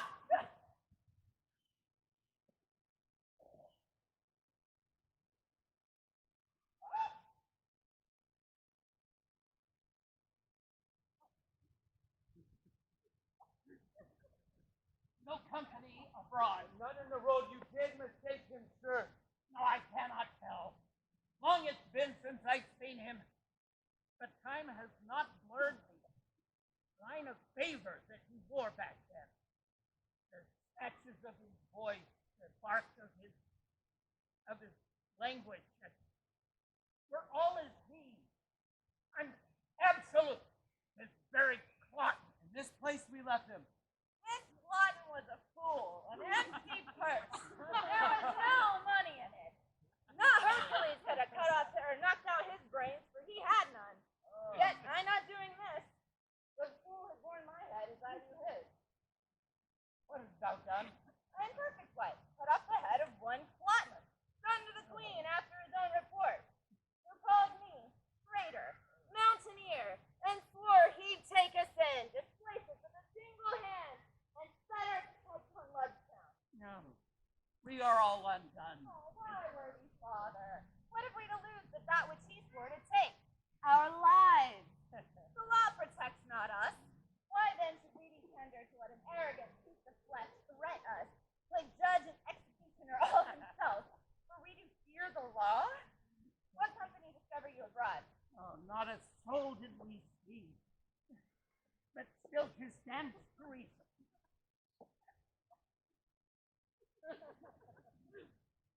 He must have had some company with him. It is good that we fear him. If we do fear, this body hath a tail more dangerous than the head. Let ordinance come, as the gods foresay, and however so my brother hath done well. With his own sword, which he did hold against my throat, I have taken his head from him. I'll throw it in the creek behind our rock and let it to sea, and tell the fishes there it's the Queen's son, Clotton. That's all I reckon. I fear 'twill be revenge. Would that Polydor had not done it. Yet valor becomes him well enough. Would I had done it so the revenge pursued me? I love thee brotherly, but insomuch thou hast robbed me of this deed. It is done. We will hunt no more today, nor search for dangers where there is no profit. To the rock. You and Fidele must play our cloak. Always here for hasty Polydor to return and bring him into justice. For Sir Fidelity, I willingly to him. To gain his color, I that perish such of clotted blood. Praise myself with hers.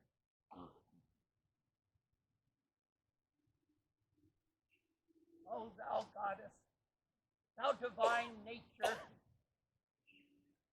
how thou blazonest in these sons of mine.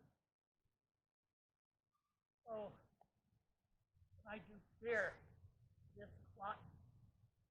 What his being here doth to us pretend, and what his death will bring him. Where's my brother? I sent Clot and Plot Pole down the stream in embassy to his mother. His body's hostage for his return. Ah! The bird is dead that we made so much upon. I had rather turn from the age of 16 to 16 or turn my age into a leaping time crunch than have seen this. Sweetest, fairest Lily, my brother wears thee not the one half so well as when thou grewest thyself. How found you him? Stark as you see, was smiling on the floor, his arms were sleeves. I thought he slept and put from off my feet my coated robe suit. He stepped too loud. Fidele, while summers last and I live here, I'll sweeten thy sad grave. Prithee, have done, and do not play and winch like words with that which is so serious. Let us bury him, and not retract his admiration in that which is now done. Where shall slay him? By good Eurypyle, our mother. Be it so. And let us, Polydor, though now we have that man is cracking our voice, sing him to the ground as once our mother used like words in notes and say that Eurypyle must be Fidele. Great perils do I see.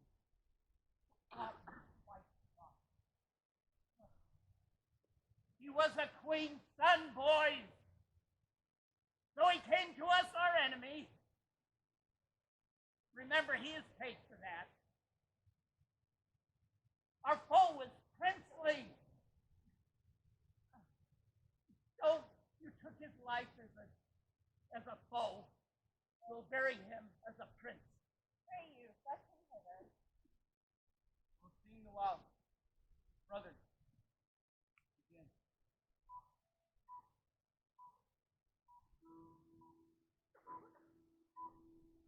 Fear no more the heat of the sun, nor the furious winds of risen. Now thy world is not at dawn. No more dawn and spring I waited. Lads and girls of us at sea, Jesus come to Fear no more the frown of the great. Thou art past the tyrant's control. Care no more to grow.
crown that had them first has them again.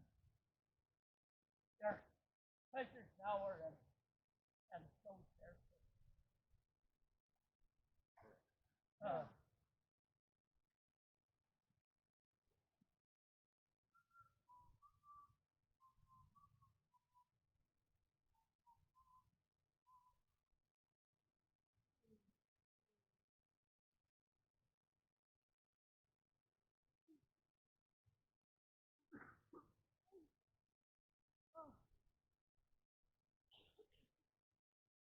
Yes, to Milford Haven. Which is the way? I thank you. By on foot? I Pelican. Can it be such smile yet? I've gone all night. Woo! Thanks. I'll lie here and breathe. But soft, no pencil. Oh, gods and goddesses!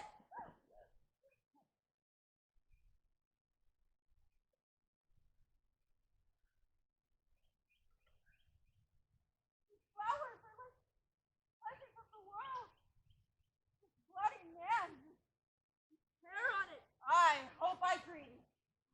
For so I thought I was a cave keeper and cooked to honest men. Tis not so. The bolt is nothing. Shot at nothing. The dream is here still, even as I wait. Not imagined. Well,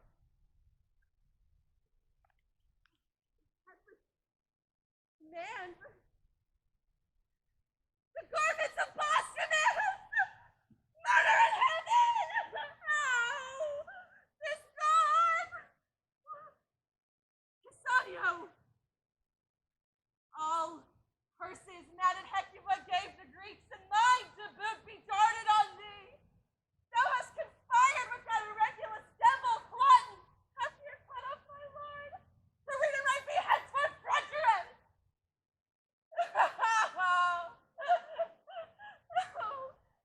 Cassandro! Has with his forked letters damned Cassandro! From the bravest circle of the world, struck the main song. Oh, Posthumus, alas, where is thy head? Where is that? Where is that? Oh, Bassanio might have killed thee from the hearth and left his head on. No, no. How should this be? This Bassanio, this he and Cloten, malice and leper and the drug he gave me, which he said was precious and cordial to me, had I not found it murderous to his senses. This the crimson home. This Bassanio's deed. And Cloten. Oh. To them the legions garrisoned in Galliac to your will have crossed the sea, attending you here at Milford Haven with your ships. They are in readiness. What from Rome? The Senate has stirred up the confiners and gentlemen of Italy, most willing spirits that promise noble service, and they come under the conduct of bold Iachimo. When expect you them? The next benefit of the wind. Forwardness makes our hopes fair. Command our present numbers be mustered. Bid the captains look to it. Sir, last night the very gods showed me a vision. I saw Jove's bird, the Roman eagle, wing from the spongy south to this part of the west. There, vanished in the sunbeam, which portends, unless my fingers use my divination, success for the Roman host. Is often so, and never false. Oh, what trunk is this without his top? These runes speak that sometime it was a worthy building. How, a page? Or dead? Or sleeping on him? Let's see the boy's face. Come to life, my lord. He will instruct us of his body. Young one, Inform us of thy fortune, for it seems they crave to be demanded. Who is this? What art thou? I am nothing, or if not to be were better. This was my master. Alas, there is no more such. Master you. Thou movest no less with thy complaining than thy master in grieving.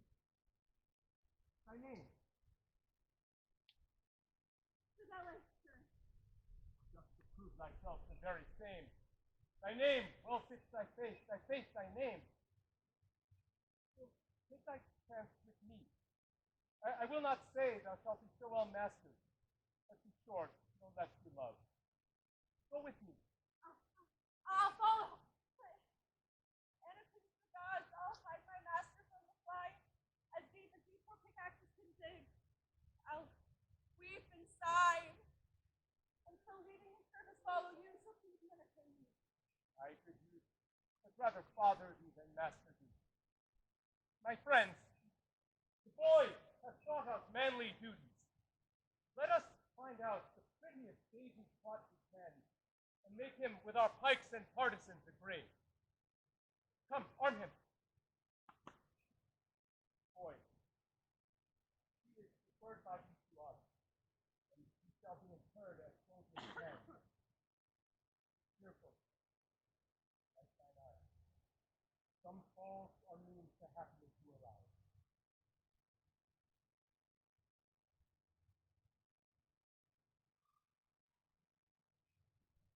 Begin and bring me word how to with her. A fever with the absence of her son. A madness of which her life's in danger. How deeply the heavens do at once to touch me. Imogen, the great part of my comfort, gone. My queen on desperate bed, when fearful wars pointed, her son gone. So needful of this present, it strikes me past hope of all comfort. But for thee, fellow, who needs most know of her departure, we'll enforce it from thee by sharp torture. Lord, my life is in your hands. I humbly lay it at your will. But as to my mistress, I nothing know where she remains, why gone, or when she probably returns. Your Highness, told me your humble brother. Good my liege, the day she was missing, he was here. I dare be bound he true, and shall perform all parts of his subjection loyally. For Cotton, there wants no diligence in seeking him, and will no doubt be found. The time is troublesome. We'll slip you for a season, but our jealousy do yet depend. So please your majesty, the Roman legion, all from Gallia drawn, has landed on your coast, with a supply of Roman gentlemen by the Senate sent. Now, for the counsel of my son and queen, I'm amazed with matter. Good my liege, your preparations and affront no less than what you hear of. But come more, the more you're ready. The want is but to put those powers in motion along to move. I thank you. Let's withdraw, and we'll meet the time as it seeks us. We fear not what can from Italy annoy us, but grieve our chances here. Away! And I know never from my man, I will fulfill him with rain. Rain? Nor hear I from my mistress, who did promise to inform me tidings offer. Even though I what is better trying, what we can protect with all. Heaven, Jennifer, where I fall on it, not truly true. Present war will find I love my country, even to the nose of the king, or I'll fall in it. All of it, doubt. My son, fortune brings in some boats that are not.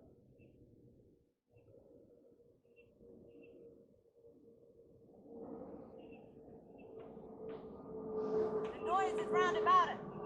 Get us away from here. What pleasure, sir, finally alive to lock you from action. Hey, what hope have we in hiding us? This way, the Romans must or for Britain slay us, or take us in for barbarous and unnatural revolts during their youth and slay us after.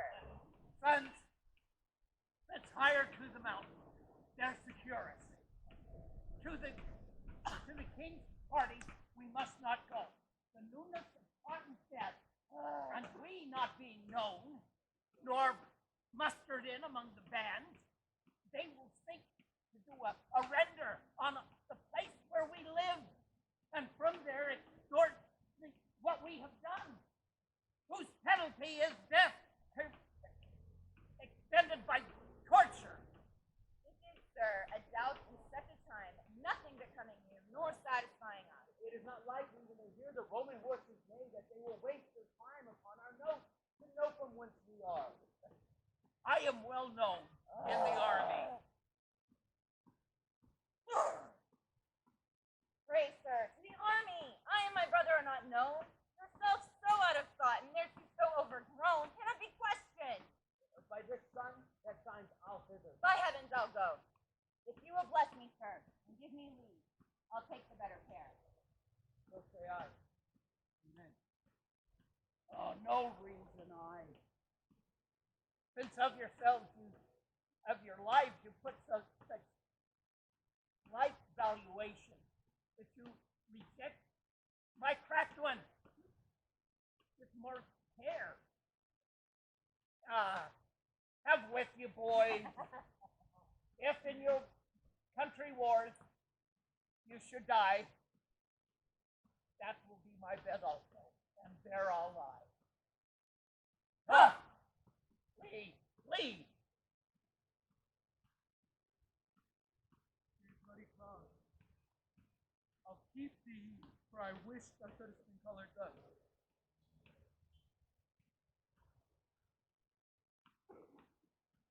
You married me.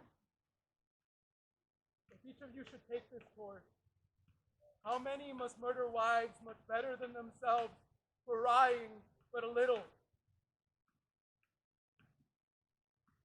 God, have you taken vengeance on my faults? I never had lived to put on this. So had you saved the noble indigent to repent and struck me, wretch more worth your wrath. But alas, indigent is your own. Do your best wills and make me thus to obey. I am brought hither among the Italian gentry to fight against my lady's kingdom. Tis enough, that bread knife killed thy mistress. Peace, thou give no wound to thee. I'll disrobe me of these Italian weeds and suit me as does a Briton peasant.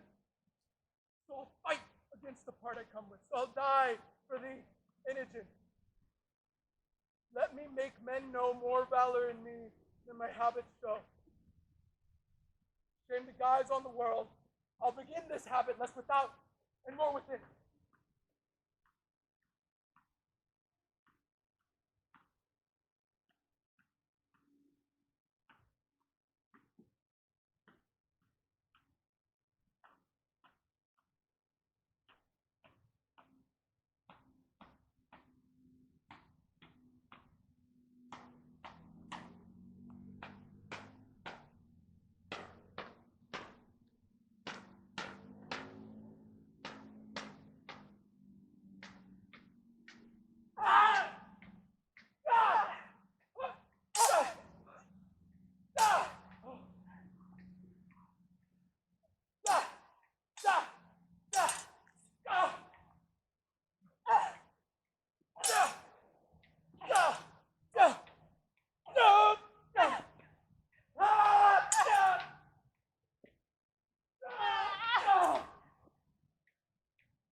The heaviness and guilt within my bosom takes off my manhood.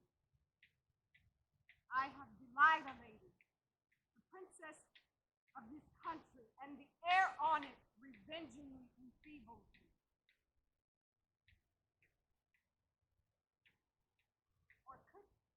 Carl, a very drudge of nature, hath subdued me in my profession. Knighthoods and honors born as I wear mine are titles but of scorn. That thy gentry Britain goes before this lout, as he exceeds our Lord. Odds that we scarce are men, and you are God.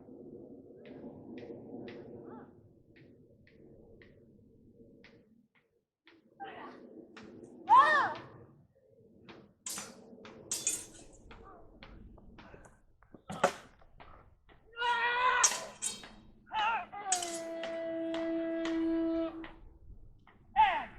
Stand! We hold advantage of the field. Nothing routs us but the villainy of our fears. Away from the troops, boy, and save thyself! Our friends kill friends, and the disorder is such as war were hoodwinked! Where does the day turn strangely? Or betimes, let's reinforce, or fly!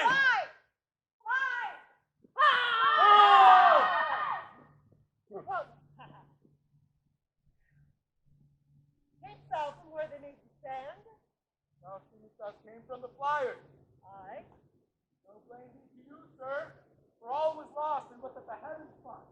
The king himself of his wings destitute, the army broken, but the backs of the Britons all seemed flying toward one straight lane. What was this place? Over by the battle, ditched, walled with turf, which gave advantage to an ancient soldier, an honest one, I warn. Athwart the lane, he too stripped. Lads more like to run the country base than the books of slaughter. Ride to those that fled. Our British bucks die flying, not our men. The darkness and souls that fly backwards. Stand! Stand! Stand! These 3,000 one word. Stand.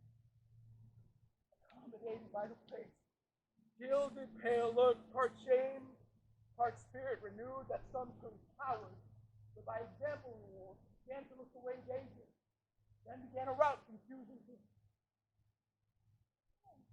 This was strange chance, a narrow lane, an old man, two boys.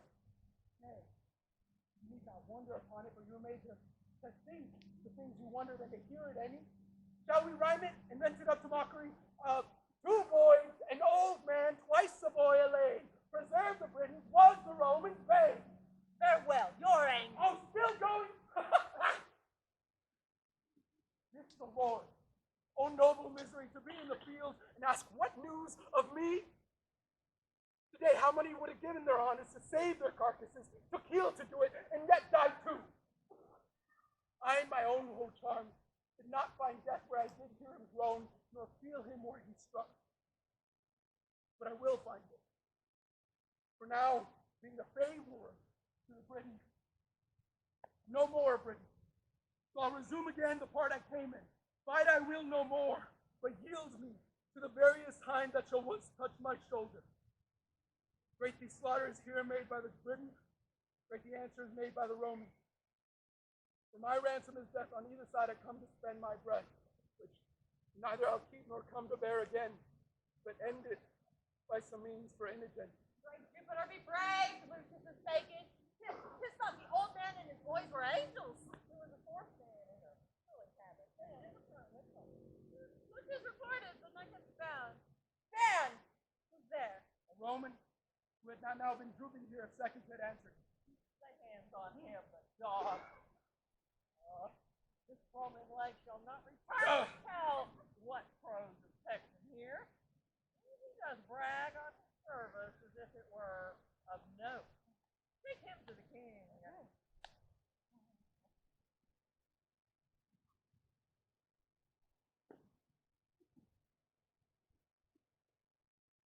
Don't now be stolen and lost upon you. So brave as you find out that time, or a stomach. Oh!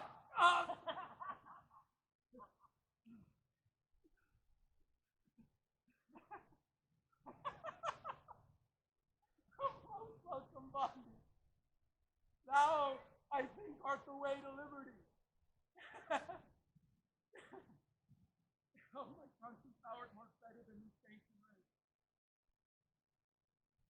You good God, that penitent instrument to pitch that bolt and free forever. Must I repent?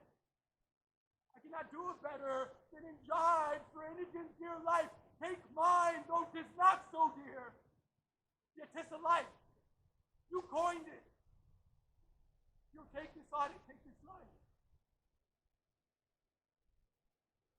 Oh, Inigon. Inigon, I'll speak to thee in silence. No more, thou thundermaster, show thy spite on mortal lives. Let Mars fall out, let Juno chide. Thy adultery, traits, and revenges has my poor boy done aught but well, whose face I never saw. I died like drunk in the movie stain of indignation. Oh, this report, thou orphan father art, that shouldst have been and shielded him from this vexed son. Lucina led not me her aid, but took me in my throne. That from me was posthumous writ came crying amongst his foes.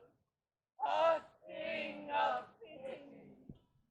When once he was mature for man, uncertain wherewith he could stand up his parallel, or fruitful object be in eye of Inigon, that best could seem his dignity. With merit wherefore was he mocked, to be exiled and thrown from Leonatus, and cast from her the dearest one, sweet innocent. Why did you suffer us alone?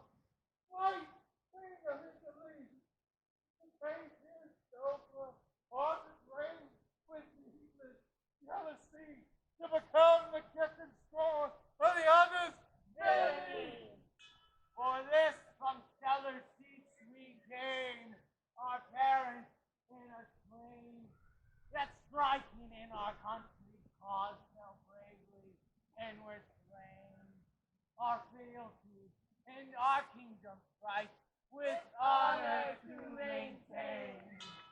Like Artemis, Coccimiglio hath Cymbeline performed. Then Jupiter, thou king of gods, why hast thou thus adjourned to graces for his merits due, being all to dullest turned? Since Jupiter, a son is good, take off his misery. See through thy marble mansion's realm, oh we poor ghosts will cry. Help, Jupiter, or we appeal, and from thy justice fly. No more, you petty spirits, freezing low. Bend our spirits. Hush! How dare you, ghosts, to choose from thunder? We both do know sky plants fasten all rebelling hosts. Or shadows of future, hence and left, upon you never wish to thank the flowers. Be not forced to ask this regret. No care of yours is his. You know to God, best I love, I cross, make my gift. For to late, like it. Be kind and kind. Your low late son, our God has will of this. His comfort thrives, his trials well out of sight. Who was he married? Rise and save, you shall be Lord of Labour with him, and have your much right to sit. So wait, no further with your sin. Express impatience with the stirrup mine. Mount eagle to my palace crystalline. Saint Jupiter, away until we bless, and let us with care perform his priestly help.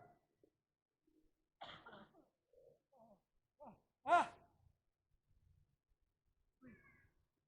I have been a grandsire begot from the father and created a mother and two brothers, but I was far gone. They went hence as soon as I was born, so they are awake.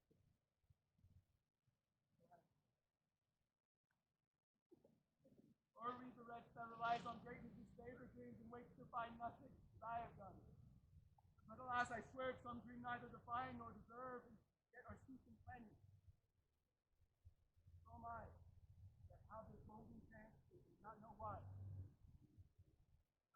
the grave, or else such stuff as madmen tongue and brain not, or both, or all, or senseless speaking, or speaking such as sense cannot untie. Come, sir, you ready for death? Over roasted, rather, ready long ago. Oh, there's the word, sir. If you're ready for that, you be well taught. If I prove a good account for this case of stop. And I recommend for you, sir. But the comfort is you should be told for no more payment. Here, no more traveling bill. It's a off to the sadness of heart and the procurement of men.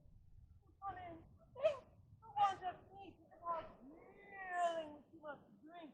First and brain goes empty. Brain the heavier for being too light. First too light being strong and heavier. Oh, this poor person can have whip. Mary is died and thou art to live.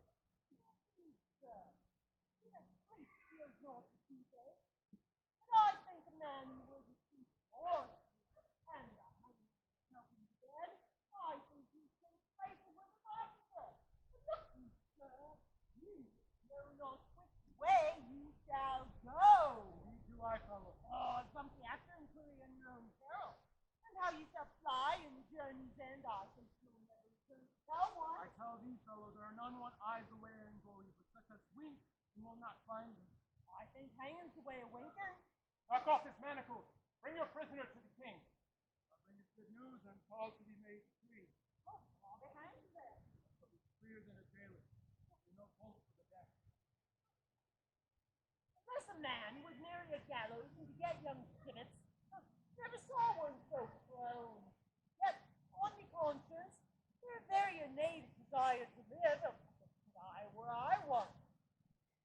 I would we were all of one mind and one mind good. Oh, there were a desolation of sailors and gallows. I speak against the present prophet, but this has confirmed in it.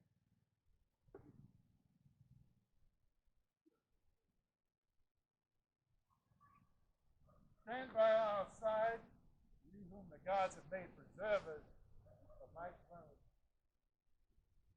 Woe is my heart that the poor soldier who so nobly fought cannot be found. I never saw such noble fury in so horrid face, such delightful speed, in one who promises not but beggary for look. No tidings of him. Among the dead and living, but no tidings of him. To my grief, I am the heir of his reward, which I add to you, the liver, heart, and brain of Britain, for whom I grant she live. 'Tis now the time to ask of whence you are. Report it. Sir, of Cambria are we born, and gentlemen. To boast further would be neither true nor modest. But I must say, we are honored. Bow your knees. Arise, O my knights of battle. I create thee companions of our person, and will fit you with dignity befitting your state. Hail, great king. There's business in this state. Why so sadly grieve you our victory? Now your happiness, sire. I must report, queen is dead.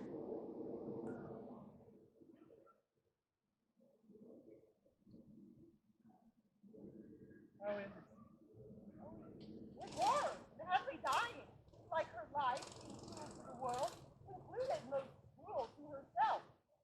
But that I will report, so please you.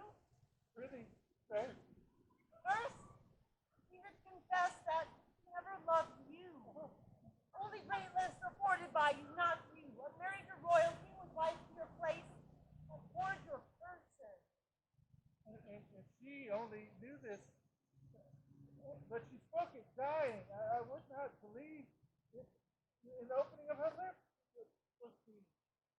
Your daughter, whom she bore in hand to love with such integrity, she did report was Alice, orphan to sight, of whose life, but that her flight prevented it, she had taken off by poison. Delicate thing. Who this can read a woman? Is there more? More, sir, and worse.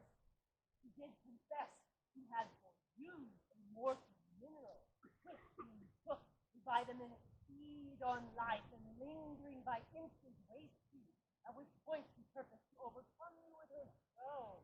And in time, when she had fitted you with her craft, to work her son into the adoption of crown. But failing of her end by his late absence, she grew shameless, desperate, open, in despite of heaven and men her purposes, repented that the evil she hath for naught expected, and so despairing, died. Mine eyes were not at fault, but she was beautiful. My ears had heard her flattery, nor my heart which thought her like her seeming. Yet, oh, my daughter, that it was folly in me, thou mayst say, and prove it in thy feeling. Heaven's men all.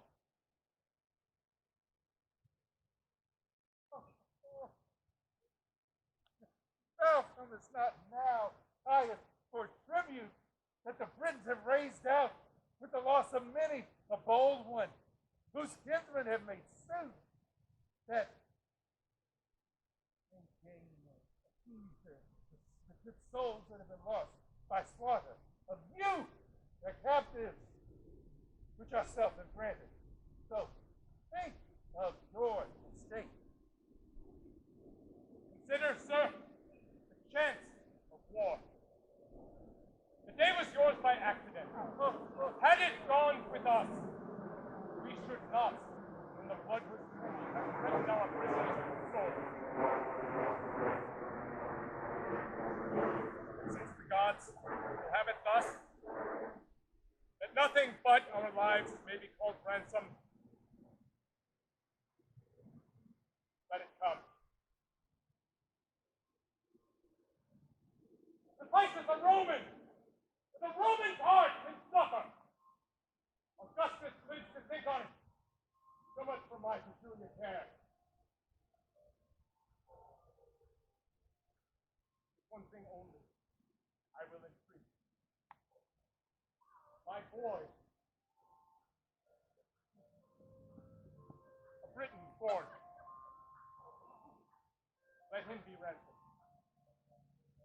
Never master had a cage so kind, duteous, diligent, and tender over his occasion.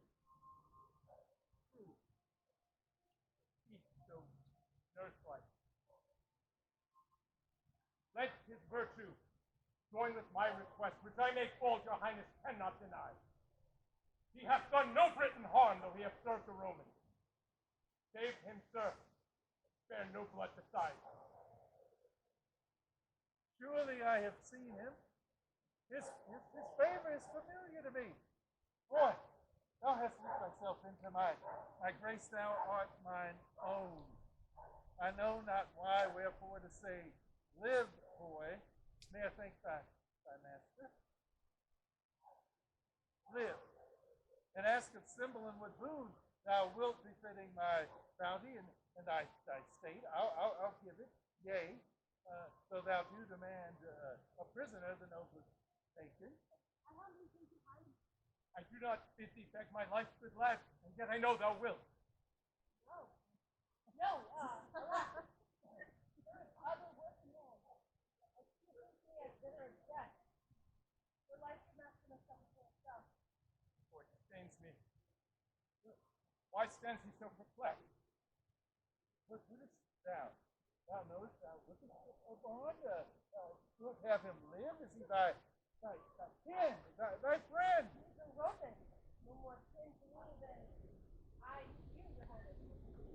Wherefore I as himself? I'll tell you, sir, in private, hearing. With my heart, I'll lend you my best attention. What's thy name?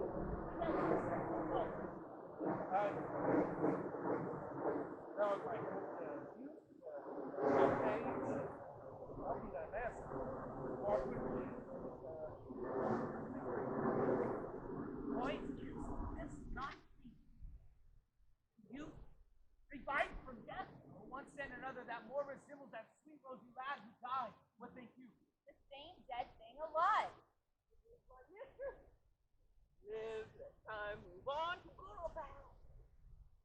Come now, stand by my side.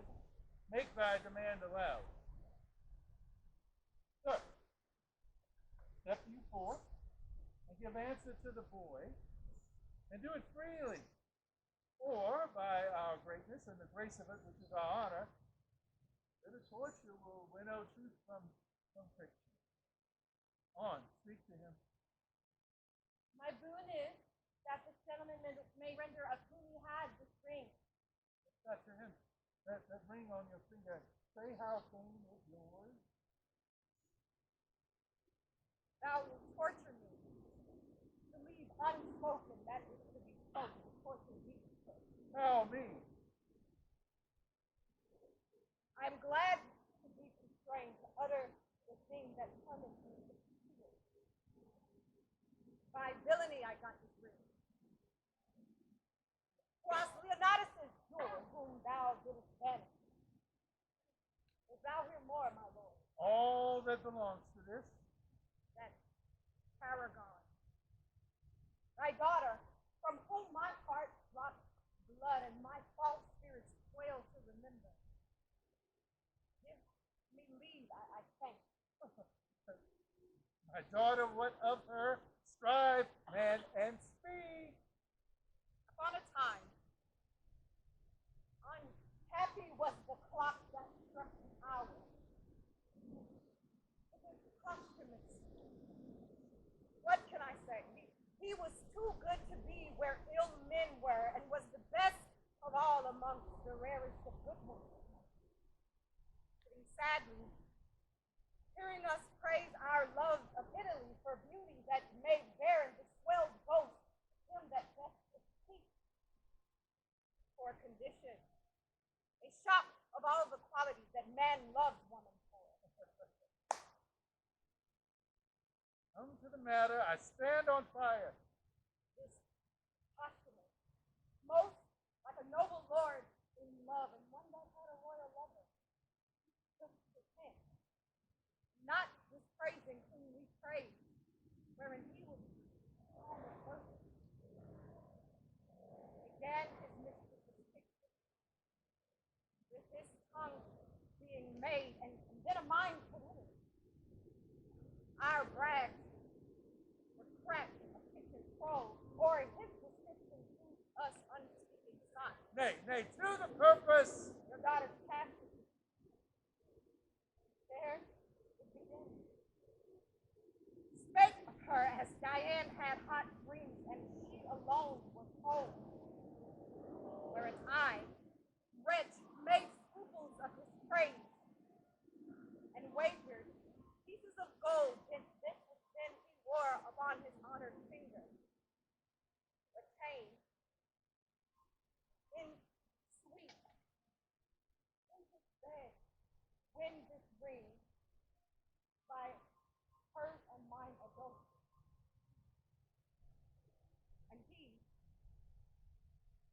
true knight, no lesser of her confidence, no lesser of her honor confident that I did truly find her stake this ring, and might so safely.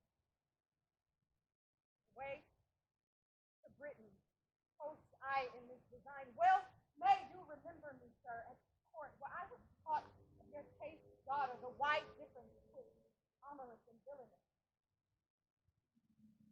Being quenched of hope, not longing, mine Italian brain began in your most duller Britain operate most vilely. Advantage, excellent. My plan so prevailed that I got token destined thus to make me allotted, make posthumous mad. Token averting, picture hanging, disgracefully. How cunning I got it.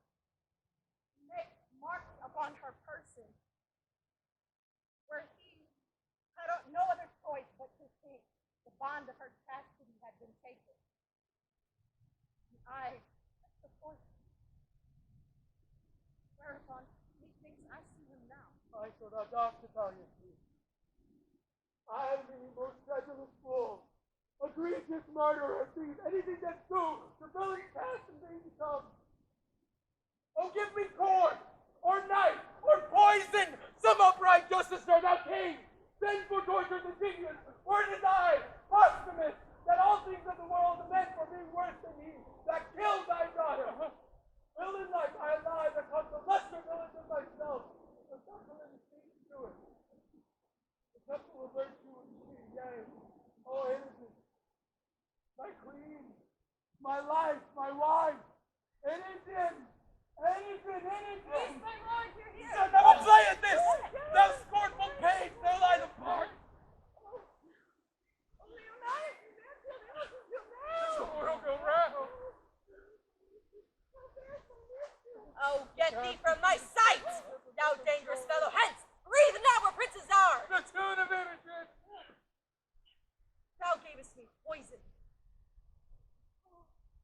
Oh, dear lady, may the God so show your daughter on me? If I thought not this, what I gave you to be a precious queen? Oh, that is so good. You matter It still. poisoned me. Oh, God! I left out one thing that the queen confessed that will truly prove you innocent. If Bassanio have, said he, given his mistress that confection which I gave him for cordial, she is served as I would serve a rat. What's this, Cornelius? The queen, sir, very often was endless poison for her, Still pretending her only satisfaction in killing creatures vile, such as cats and dogs with no esteem. I, dreading that her purpose was of more danger, did come account for her a certain stuff, which when taken would cease the present powers of life. But, in short time, all offices of nature would again do their due function. Have you taken of it? Most like I did, for so I was dead. Poison. That was her error. It is sure, Fidele. Why have you thrown your wedded lady from you? Sink yourself upon a rock, and now throw me again. My soul, let her die. My flesh, my child.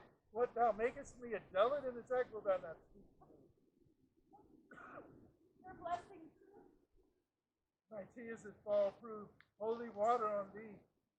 Imogen, my mother's dead. Sorry for it, No, she was not. And long of her here that we meet here so strangely, but her son is gone. We know not how nor where. My lord, now fear is for me.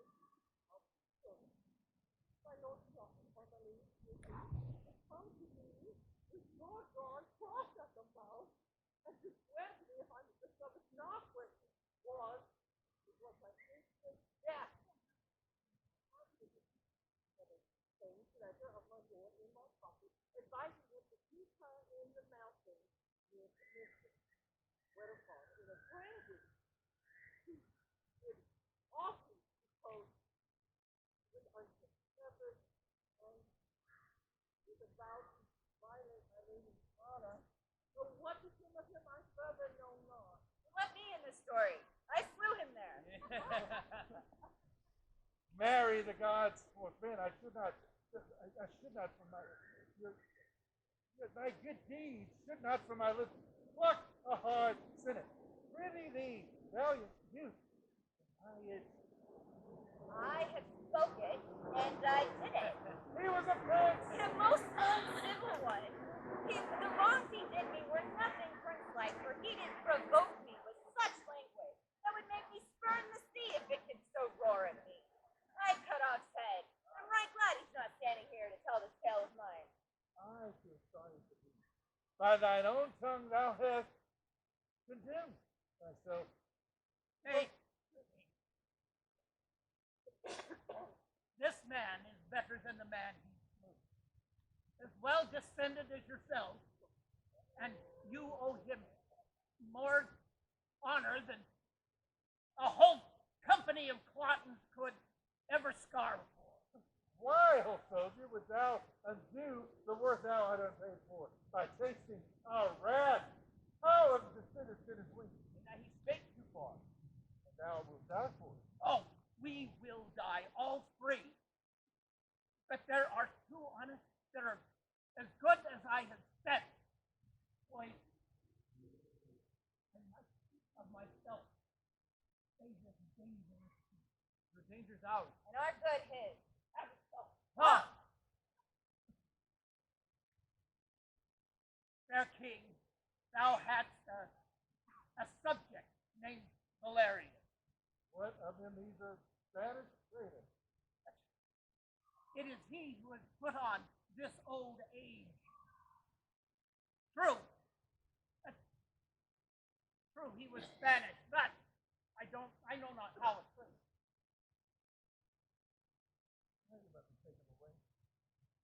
First, not so high. First, pay me for the nursing of your son. The nursing of my son. Yes, how I am. Here is my head.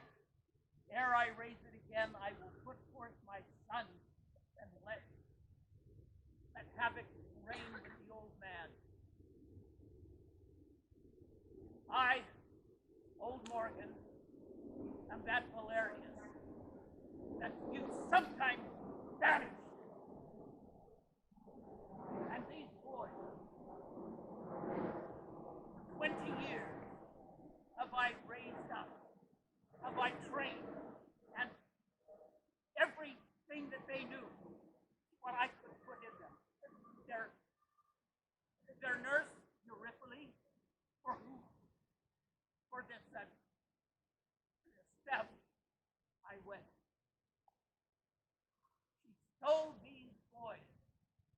Upon my banishment, I set her to it.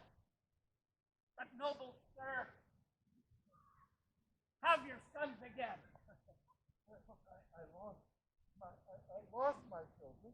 If these be they, I can ask for a pair of worthy sons.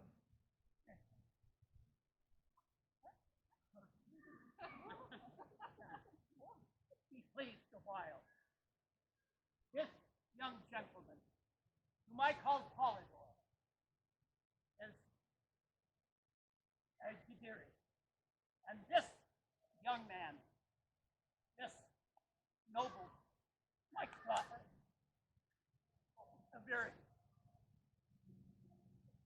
your younger son. Cadarius had upon his neck a mole, a Cymbeline star. It was a mark of wonder. Oh. Am I a mother to the birth of three? Now a mother rejoice more in deliverance.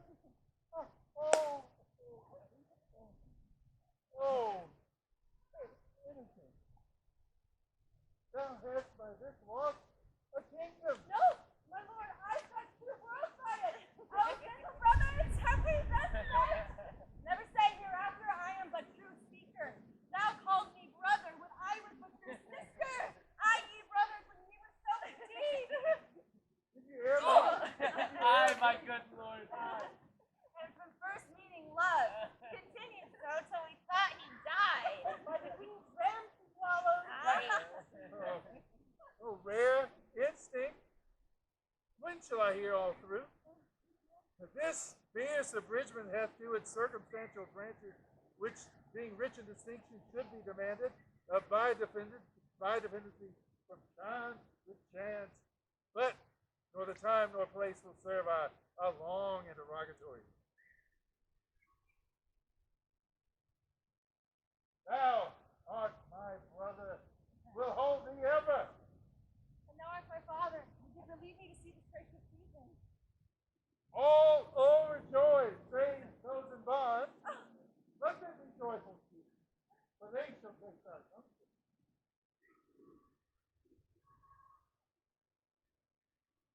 My lord, is that not the noble sir? Ah, what the forlorn soldier who so nobly fought would well have become this place. Sir, I am the soldier that did accompany these three and four besiegers. 'Twas offended for a purpose I then pursued, that I was he. Speak, Giacomo, here, for I had you down and might have made you finish.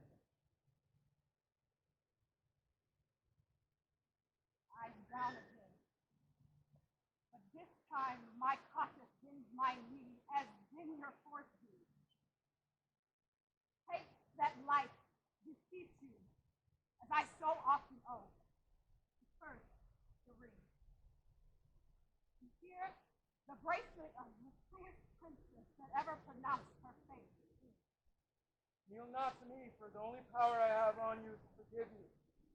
The malice towards you to spare you. Live and do well unto others.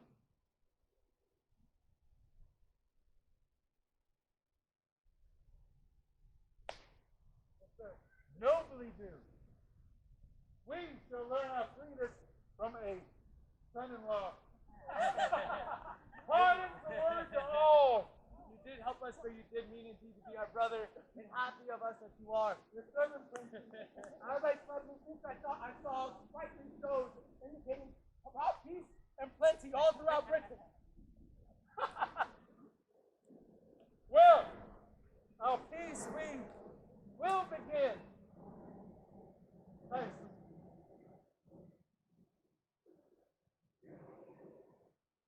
Although the victor, we submit to Caesar and the Roman Empire, promising to pay our wanted tribute, from the which we were dissuaded by our wicked queen, whom heavens and justice, both on her and hers, have laid most heavy hands. Lord, we, the gods, and let our crooked smokes climb to their nostrils from our blessed altars. Set we forward, publish we this feast to